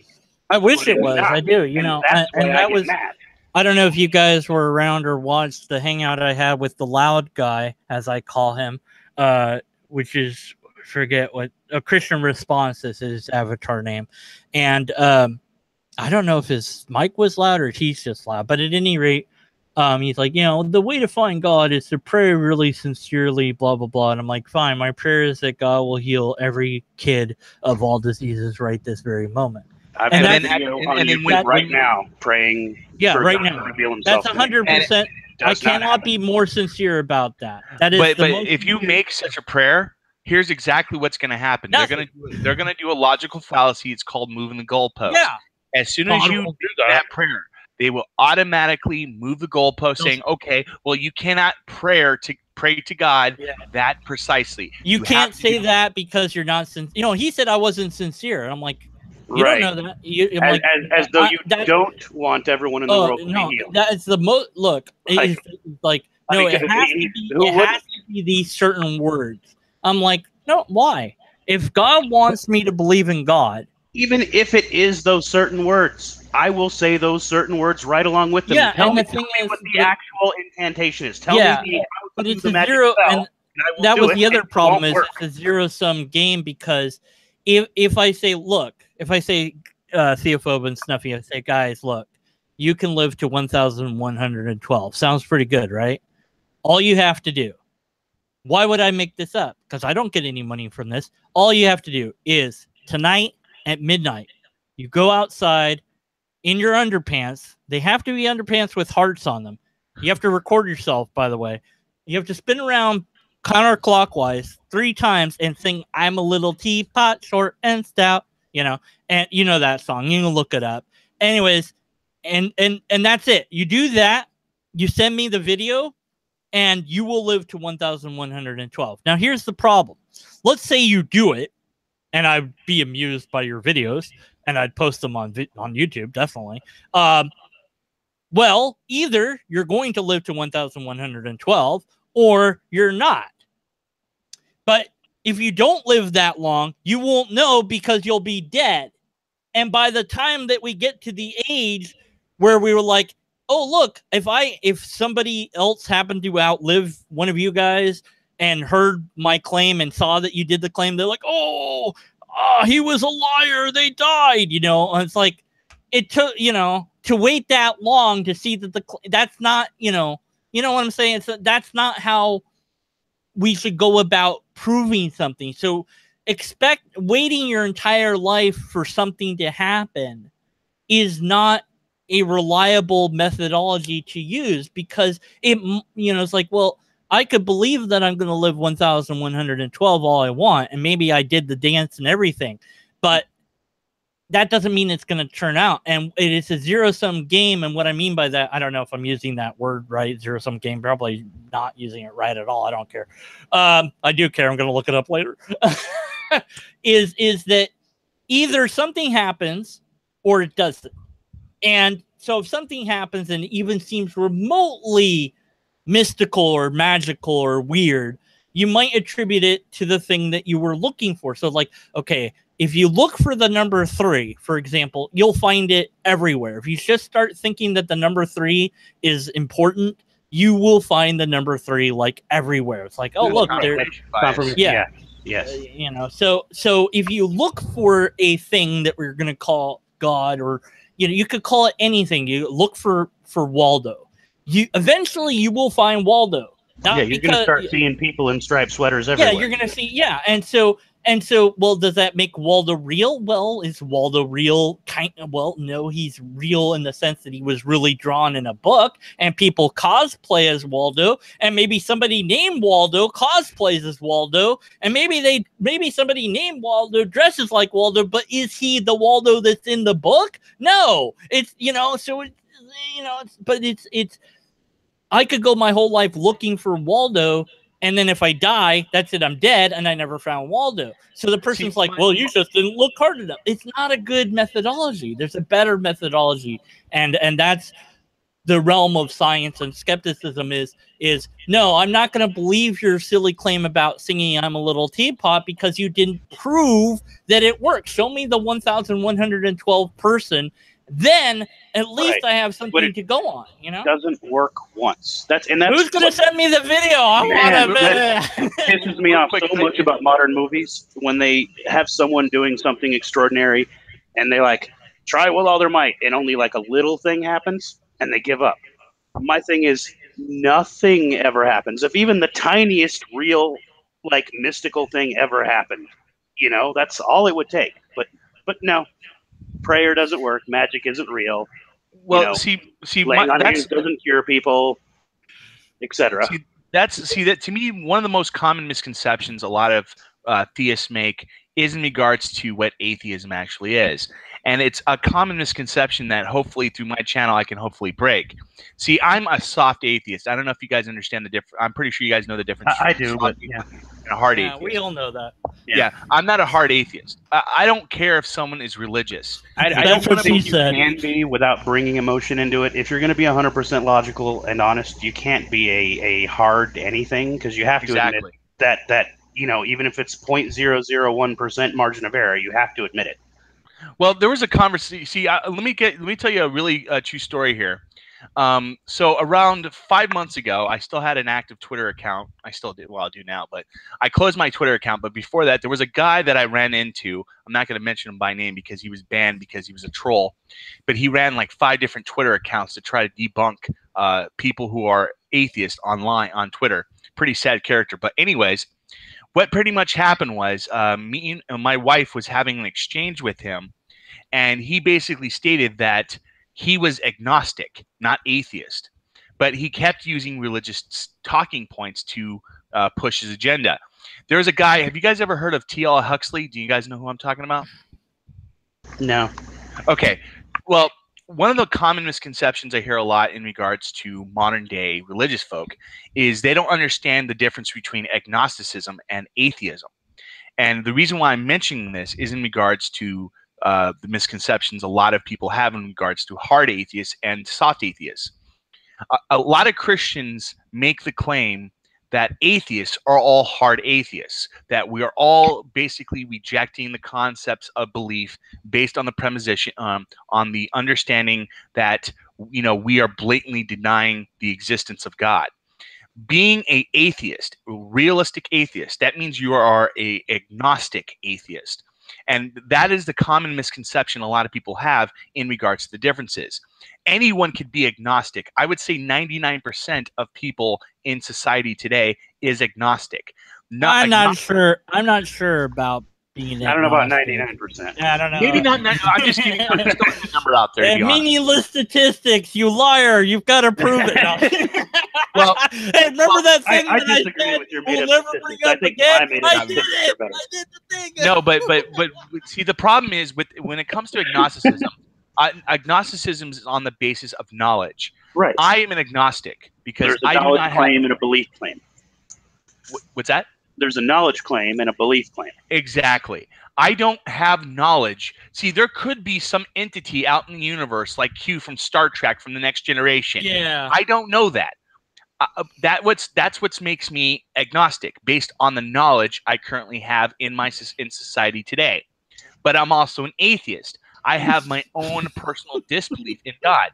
And if you try, and one of the things I try to do in regards to talking to anybody who's religious is I had a conversation with my brother about a week ago in regards to this, and we're trying to explain to him. And one of his talking points was that supposedly, like all the people he meets that are non-believers were basically people trying to say that he's 100% wrong and that God doesn't exist for 100% sure. And I'm telling him that's not what most atheists have a viewpoint. We just don't have a personal belief in God. There's particular gods I definitely would say absolutely cannot exist and do not exist, and that would be, for me, the God of Christianity, broadly speaking. Oh God, I summoned Jordan Peterson in my brain.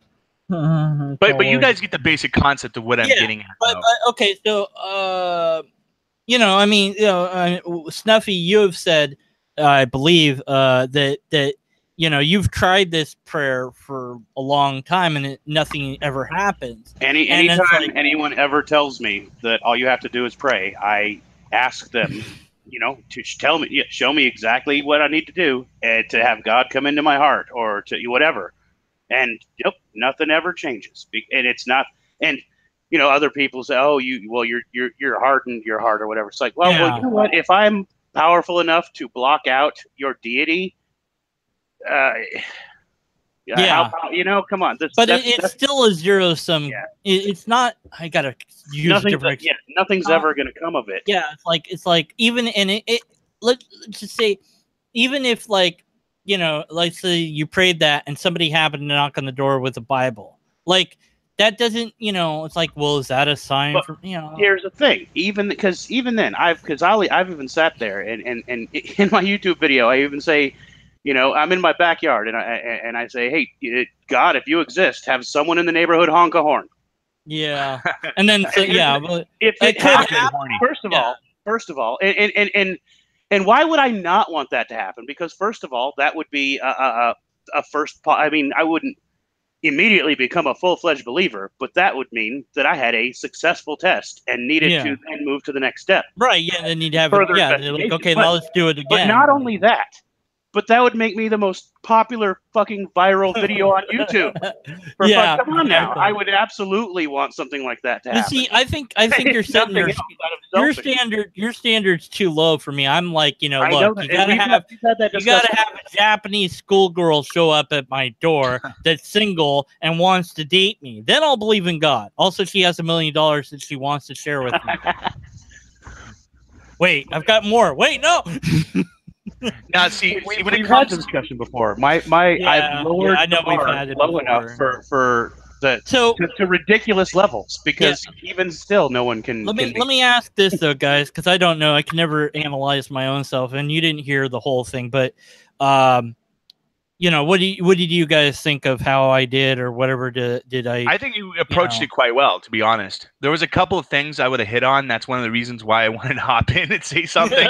But I think you overall presented your argument pretty well, man, to be honest. Yeah. Well, you have to go listen to the earlier thing because there was a point where she was like, if you're going to be rude to your guests or whatever, or something like that. And I'm like, well, I'm going to be rude to you. I was just like, well, see, that's whatever. You get that a lot. And from people that have opposing it put me off because I'm like, I didn't think that I was being rude. I might have been, I don't know, but I know that saying, well, I'll be rude to you that's not the proper response I should have given, Well, so I don't mind being called out on that. And that's what I always look for in comments. It's like, hey, when you said that, you shouldn't have, it's like, yeah, I know, But, well, in regards to, look, I don't know. I didn't see that part. Yeah, to be you have honest to go with you. watch it. But I will say is, if you were being aggressive in regards to her talking points, there is absolutely nothing wrong with doing that. The major problem, the major fallacy you could do in regards to speaking to someone that has an opposing view is doing it in regards to doing an ad hominem attack. Yeah. That is one of the number one fallacies people do all the time. I don't think I did that, but if I did, So and if either you didn't, then you were if 100%. either of you guys or if anyone wants to timestamp a point where I did, I'll formally apologize up and down, left and right. To be honest, honestly, you're much better with logical arguments than I am. I'm much more along the lines of understanding people on an emotional level and trying to actually to communicate on whatever level they're on. So you want to know the honest truth? One of the reasons why I love having conversations with D-Man here. See, D-Man approaches things from a more philosophical. I'm not saying that you don't. D-Man also approach things on a factual basis as well. But that's one of the reasons why I like having conversations with you, because you give me prospects on the basis of a philosophical viewpoint that I really don't look into. That's just not my avenue. I'm more of a factualist, like I've mentioned before. Yeah, we all have our strengths and bring something to the table. Yeah. I mean, that's what. Whenever I can tell when people are bullshitting me or lying to me, but I don't know. But I don't know the actual hey, let's test that out. I want to test that. Why that works? Let's test that, Snuffy. I'll do like it doesn't work now because I won't trust anything you say. No, it'll be like 2 truths and a lie or something, right? And then you won't trust. No, but I mean, what I'm saying is I can tell when there's something wrong with an argument. But pinpointing exactly what fallacy it is and where it logically goes wrong is a skill that you absolutely have that I don't. Oh, you can learn it. Anyone I can. know. I've been learning it. I've only been into this YouTube atheism crap for a year. I will teach you informal logic. That is my quest. I didn't even actually have internet until 3 years ago. So. Oh wow! You know what you missed online? There's a lot. Apparently, there's a YouTube thing and Twitter. You know what's amazing? Stuff. I'll tell you a secret. Nobody knows. There is naked people on the internet. I know, it's amazing. Oh, that I've always had on my phone. I did not know this until you look. It's just I randomly, part of my life, I spent 6 years living in the wilderness with no technology. The UK or something, I don't know who it was. They're proposing coming back to real life was awesome. They're gonna have a license you have to buy to get access to porn online. It's what? Oh, you talking about that law they tried to pass in Oklahoma? No, it was in the UK or something where it was no, there was a law that was introduced in Oklahoma, Oklahoma, where they were trying to make it where you would actually need to have pay a tax to watch porn. I mean, it used to be a thing back in the day, when their internet was just starting, where all the porn stuff was behind paywalls, and that was and now you can find it for free. And the problem is, you can't block somebody that isn't 18 from looking at that. And I'm like, there was ways even back in the day to get around it. No, trust me, as someone who was around before the internet. And before that, there's always. I think we're all adults here. Before the internet even existed, kids could get their hands on porn. That was so I think that on one side it's I understand you want it, but but the weird thing is it is that teaching sex ed actually helps kids to understand not to do it. One of my hugest issues here in Texas, literally about 5 years ago, they stopped teaching in some districts. Oh yeah. Now the birth rate spiked, didn't it? Yeah, they stopped teaching sex education and instead started teaching abstinence only in public schools. In about half do you know a guy named Art Raw? Yep. He's I don't know him. He's not in the city or the county where I live. But you've heard of him before on YouTube. Absolutely, yeah. And he did an exact video on that. Yep. Yeah, it literally teen pregnancy spiked, repeat teen pregnancy spiked, the rate of abortion spiked. Yeah. Every single thing across the board. Yeah, it's complete opposite. And that's another huge problem I have with religion is when they literally want to blame the victim and attack a symptom when their religion is the actual problem. Well, see, Because, yeah. Well, I just wanted to add this real quick, so it's on the same subject. But see, that's one of the reasons, and then I'm not trying to divulge into a different subject, but it kind of goes. It's very important to me to mention this. See, that's one of the reasons why I'm a left winger in regards to my politics. The sole reason for that is I have done numerous hours and days and years of research in regards to political viewpoints. And if you actually look at it at a fair and unbiased standpoint as much as you can with your own political biases, you will come to discover that a vast slew of conservative talking points are based on theistic views. Like I can go into detail with you guys on the actual history of conservative viewpoints on the subject of abortion and the origins of where it came from. Yeah. It's absolutely astounding. I think the unfortunate thing with abortion is, like, if we had a better scientific way to, like, just say remove the unwanted cells and not damage them and transfer them or whatever, then if we could have kids and bats. Yeah, like well, yeah. I mean, there are artificial wombs already, but there isn't any way to safely take out either the cells or the forming fetus or whatever and transfer it to an artificial womb yet. But one day maybe we'll get there. So my thought is, well, if you're going to be against abortion, why not be for science that would make that possible and fund it so that it could happen? Well, Because, there's like, a reason. There's a reason. And the thing is, right now, with allowing abortion, what it does is it makes society more healthy, because, like, they were expecting a crime rise, like, back, I think it was back in the 80s or whatever, it was predicted there would be a huge crime spike, and it didn't happen. And the reason is all these kids that would have been born were not born. So, it's mostly people. Did you guys actually know that the right wing of the evangelical Christians on the right did not actually have any problems with because you guys remember abortion became legal in 1973 based on the Supreme Court decision. Did you guys know that even the Baptist Church, the most hardline evangelical Christians, did not have any type of political stance in reference to the subject of the religious viewpoints on the subject of abortion? It wasn't until nearly 7 years later that the person that was pushing Christian conservative viewpoints that actually started rallying around the concept of abortion. I'd welcome anyone to look that up. Yeah, I mean, it's quite enlightening. Me. It's like, the thing is with the government, there's a lot of special interest groups. So all you have to do is, if you have enough money, you can then represent X thing, whatever that is. And then if you throw your money at whatever politician, they'll like, oh yeah, I'm totally for that thing now, because you threw money at me. So the original construction. I think that politicians should wear, like, the NASCAR drivers. They should have the emblems of whoever is sponsoring them. Just be like, whatever supports them all over, that would be cool. Or we should do it the way Idiocracy does, where we just test everyone, and whoever's the smartest person, that's who's running the show. Anyway, yeah, but that's just one of the basic principles I have when it comes to the subject of abortion. Like, yeah. I'm a moderate when it comes to abortion. Like, I agree with a pro-life standpoints, for example, when it comes to Christians, to a certain point. Yeah. Like, I don't believe a woman should have an abortion at 8 months when it will not reflect on the life of the mother or the child.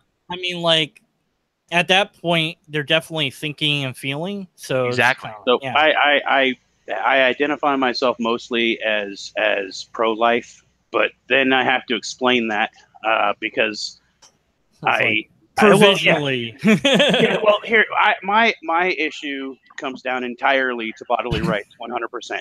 See, and I don't fall into this trap that's usually put forward as you don't think it's even a human or whatever. No, I do believe life begins at conception. I do believe fetuses are human beings, but it comes down to bodily rights.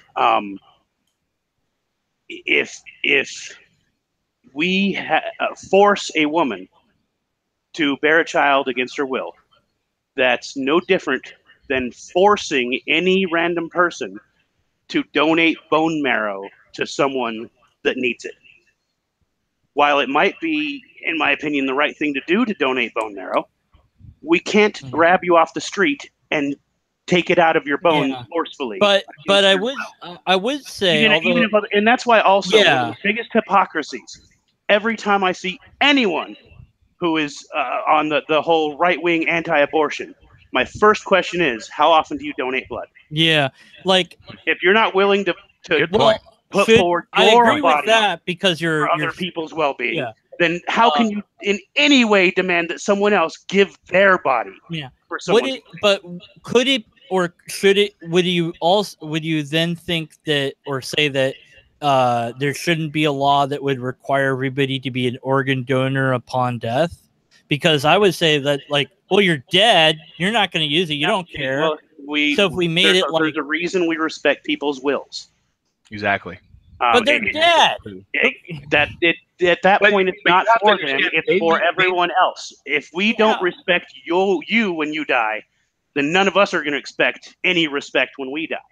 Yeah, but you don't know because you're gone. Well, it's not for the dead person; it's for everyone else. Yeah. Well, this for the one dead person's family who wants to see their loved one's last wishes respected. Yeah. Well, somebody had buried a car to try to like make an analogy and be like, see how much of a waste that is. You should donate organs or something like that. I'm like, well, I'm an organ donor. Like, it's on my license and everything. Right. And I want my body to be donated to science whenever I shuffle off the mortal coil. Because, like, it's cheaper. Tech is cheaper.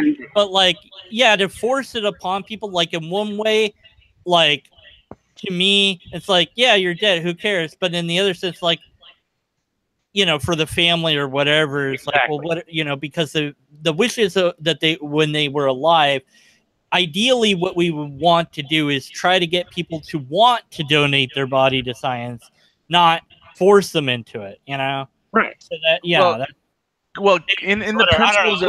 we went on a weird tangent. Yes. Remember when it was about lobsters? No, that's the thing, though, is that it's all the same subject. If you're the same subject. You're talking about abortion. We're really talking about is every person's right to have control over their own body. Exactly. Yeah. Well, then the other question is, and all of these are under that same subject. Yeah, you gotta understand something real quick. If I could just mention this, D-Man. Yeah. I respect anybody that tries to make their conversations strictly on the basis of religion, but unfortunately, based again, like I mentioned in regards to when I first created my channel 5 or 6 years ago, and I had a big following. Okay, before I retired. I literally was trying to strictly go on the subject of religion. Believe it or not, that was like the main focus. Everything was talking about my time in the Jehovah's Witnesses, about Christian beliefs, what have you. But unfortunately, eventually, I got stuck going into the subject of politics. You can't as much as you can try to avoid it. You can't. Yeah, I'm still trying to avoid it. Of course, I mean you could try your best to do that. Look, the only thing I care about is we should just kill all dogs. That's all I'm saying. As long as they're not pit bulls.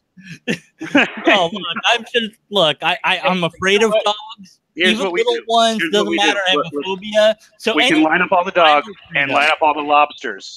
No, leave the lobsters alone. They never did anything to you. But some people have you ever had a lobster bark at you? Death traps waiting to happen. Have you had a lobster bark at you and chase you on your bike? No. I have. Many times. You suck.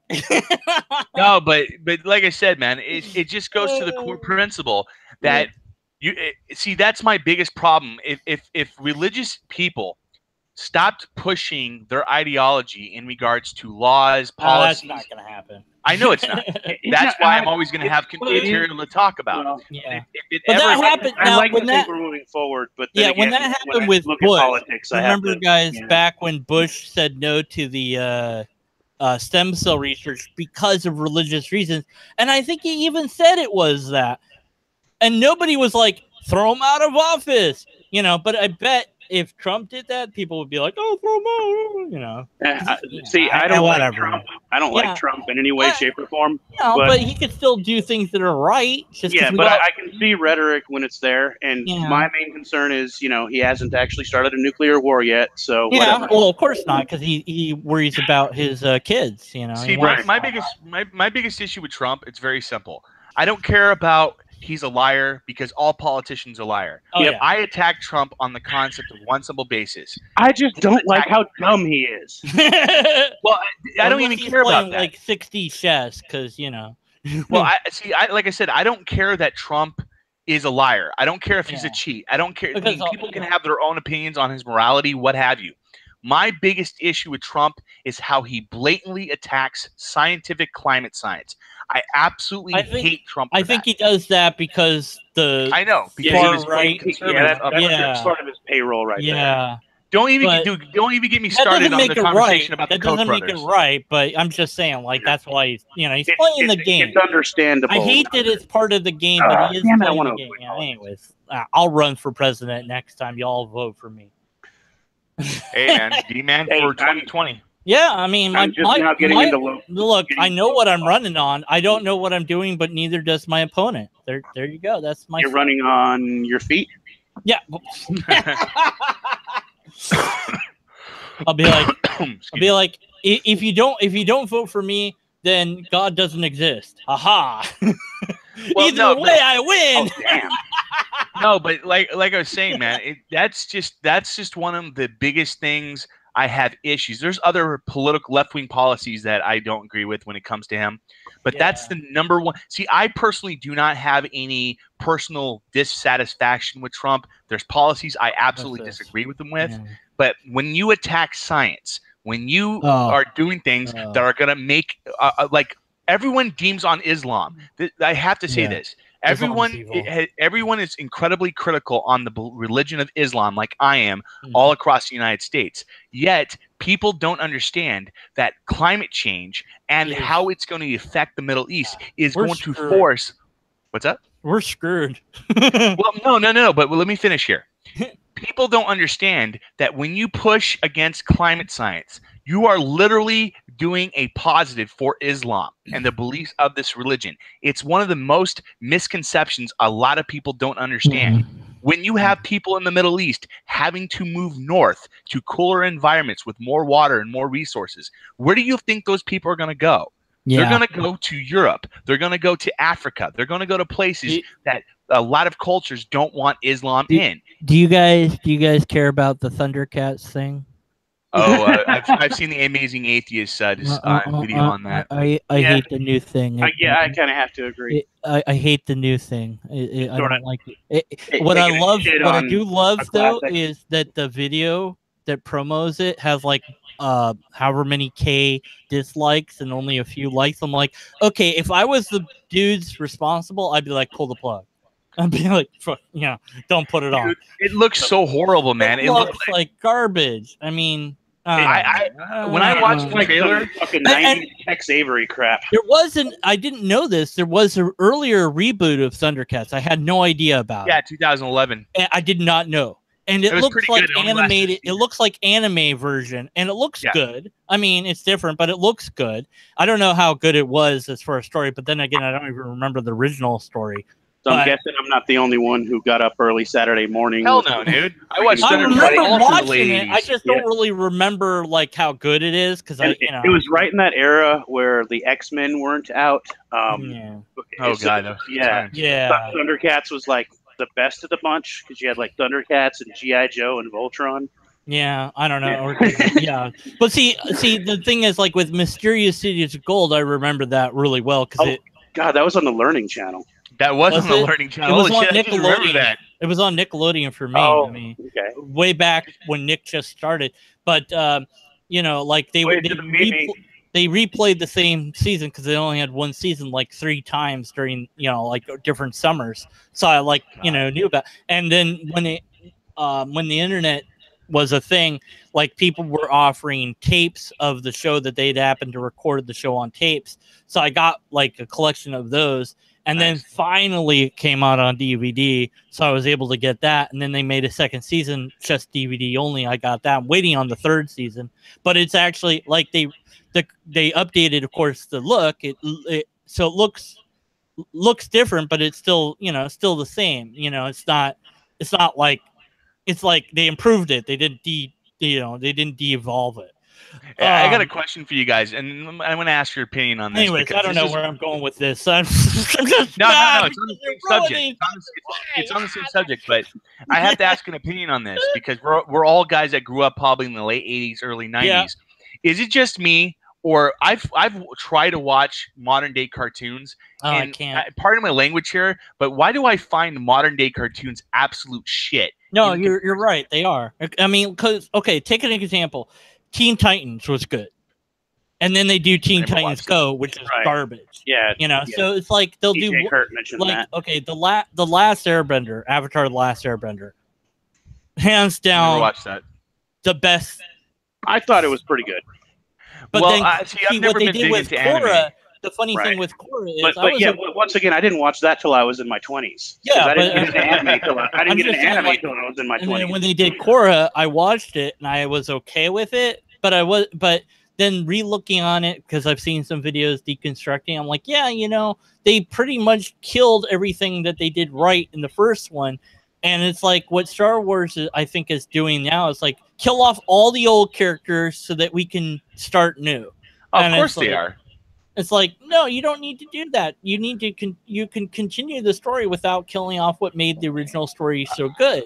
I already knew they were going to do that, D-Man, when they mentioned that they were getting rid of the expanded universe for Star Wars. I'm a huge Star Wars buff. Blow up Chewie. I don't care. Whatever. That would be really, like, what I want to see is like him take like a bomb, like swallow it, and just in the novels, I seem to recall Chewie getting like crushed by a moon hitting a planet. Here's how you get rid of the rest of the old characters. Or some shit. This is how they should do it, just to piss all the Star Wars fans off. All the original characters that are left are like on some planet or whatever, and they're like, "What is that ship? I've never seen anything like it." And it's the Enterprise, and it shoots them with phasers. It hits them with phasers, and they just are disintegrated with the phasers, and then they fly, and then the ship flies off, and that's it. It's never mentioned again. Well, real quick, if I can mention, like you guys were mentioning, like anime, like Last Airbender. The last anime that I truly enjoyed back in the day was a show. I don't know if you guys ever got a chance to watch it. It was only on for 2 seasons, but it was back in 1993 called Exo Squad. I don't know if you guys ever seen that show. Was that anime? That was a cartoon. Well, it was considered an American anime because it used the same style. The anime means made in Japan. Right, yeah, but there's a style to it, though, yeah. Yeah, because Avatar: The Last Airbender is made in the style of anime, but it's not anime because it wasn't made in Japan. There are some amazing, honestly, some of my top movies I've ever seen in my life were some really good anime movies. Yeah. I like Hayao Miyazaki. Look, if you want to watch something good, watch a Hayao Miyazaki movie. Period. Well, do you guys game at all? Do you guys play video games at all? Yeah. What was it? Have you guys tried playing? Played a game series from Tech? I think it's Tecmo, but it's called Persona. Have you guys ever played that? I've heard about this. I've been thinking about it. Dude. I'm not like I told you, I'm not a fan of anime at all. Yeah. Okay? But I played Persona on my emulator on my computer. Yeah. It is one of the best RPGs. It's gonna suck my life away. I'm never gonna do anything again if I play it. I know. I'll just be doing that. I won't do videos. I'll just be like, dude, I'm a hardcore Grand Theft Auto player, and I still have time to do my videos. The problem is with that, like, I ran out of things to do on single player, and the multiplayer. The problem I have with that is like there's like one mission. I don't know if I'm doing something wrong. You play GTA? Yeah, but it only gave me like one mission to do, and like I guess you have to join people or what. Like I wanted to do missions. D-Man, D-Man, hit me up. I'll hook you up, dude. Yeah. I'm an active. All right, so we found something we can do. Okay, great.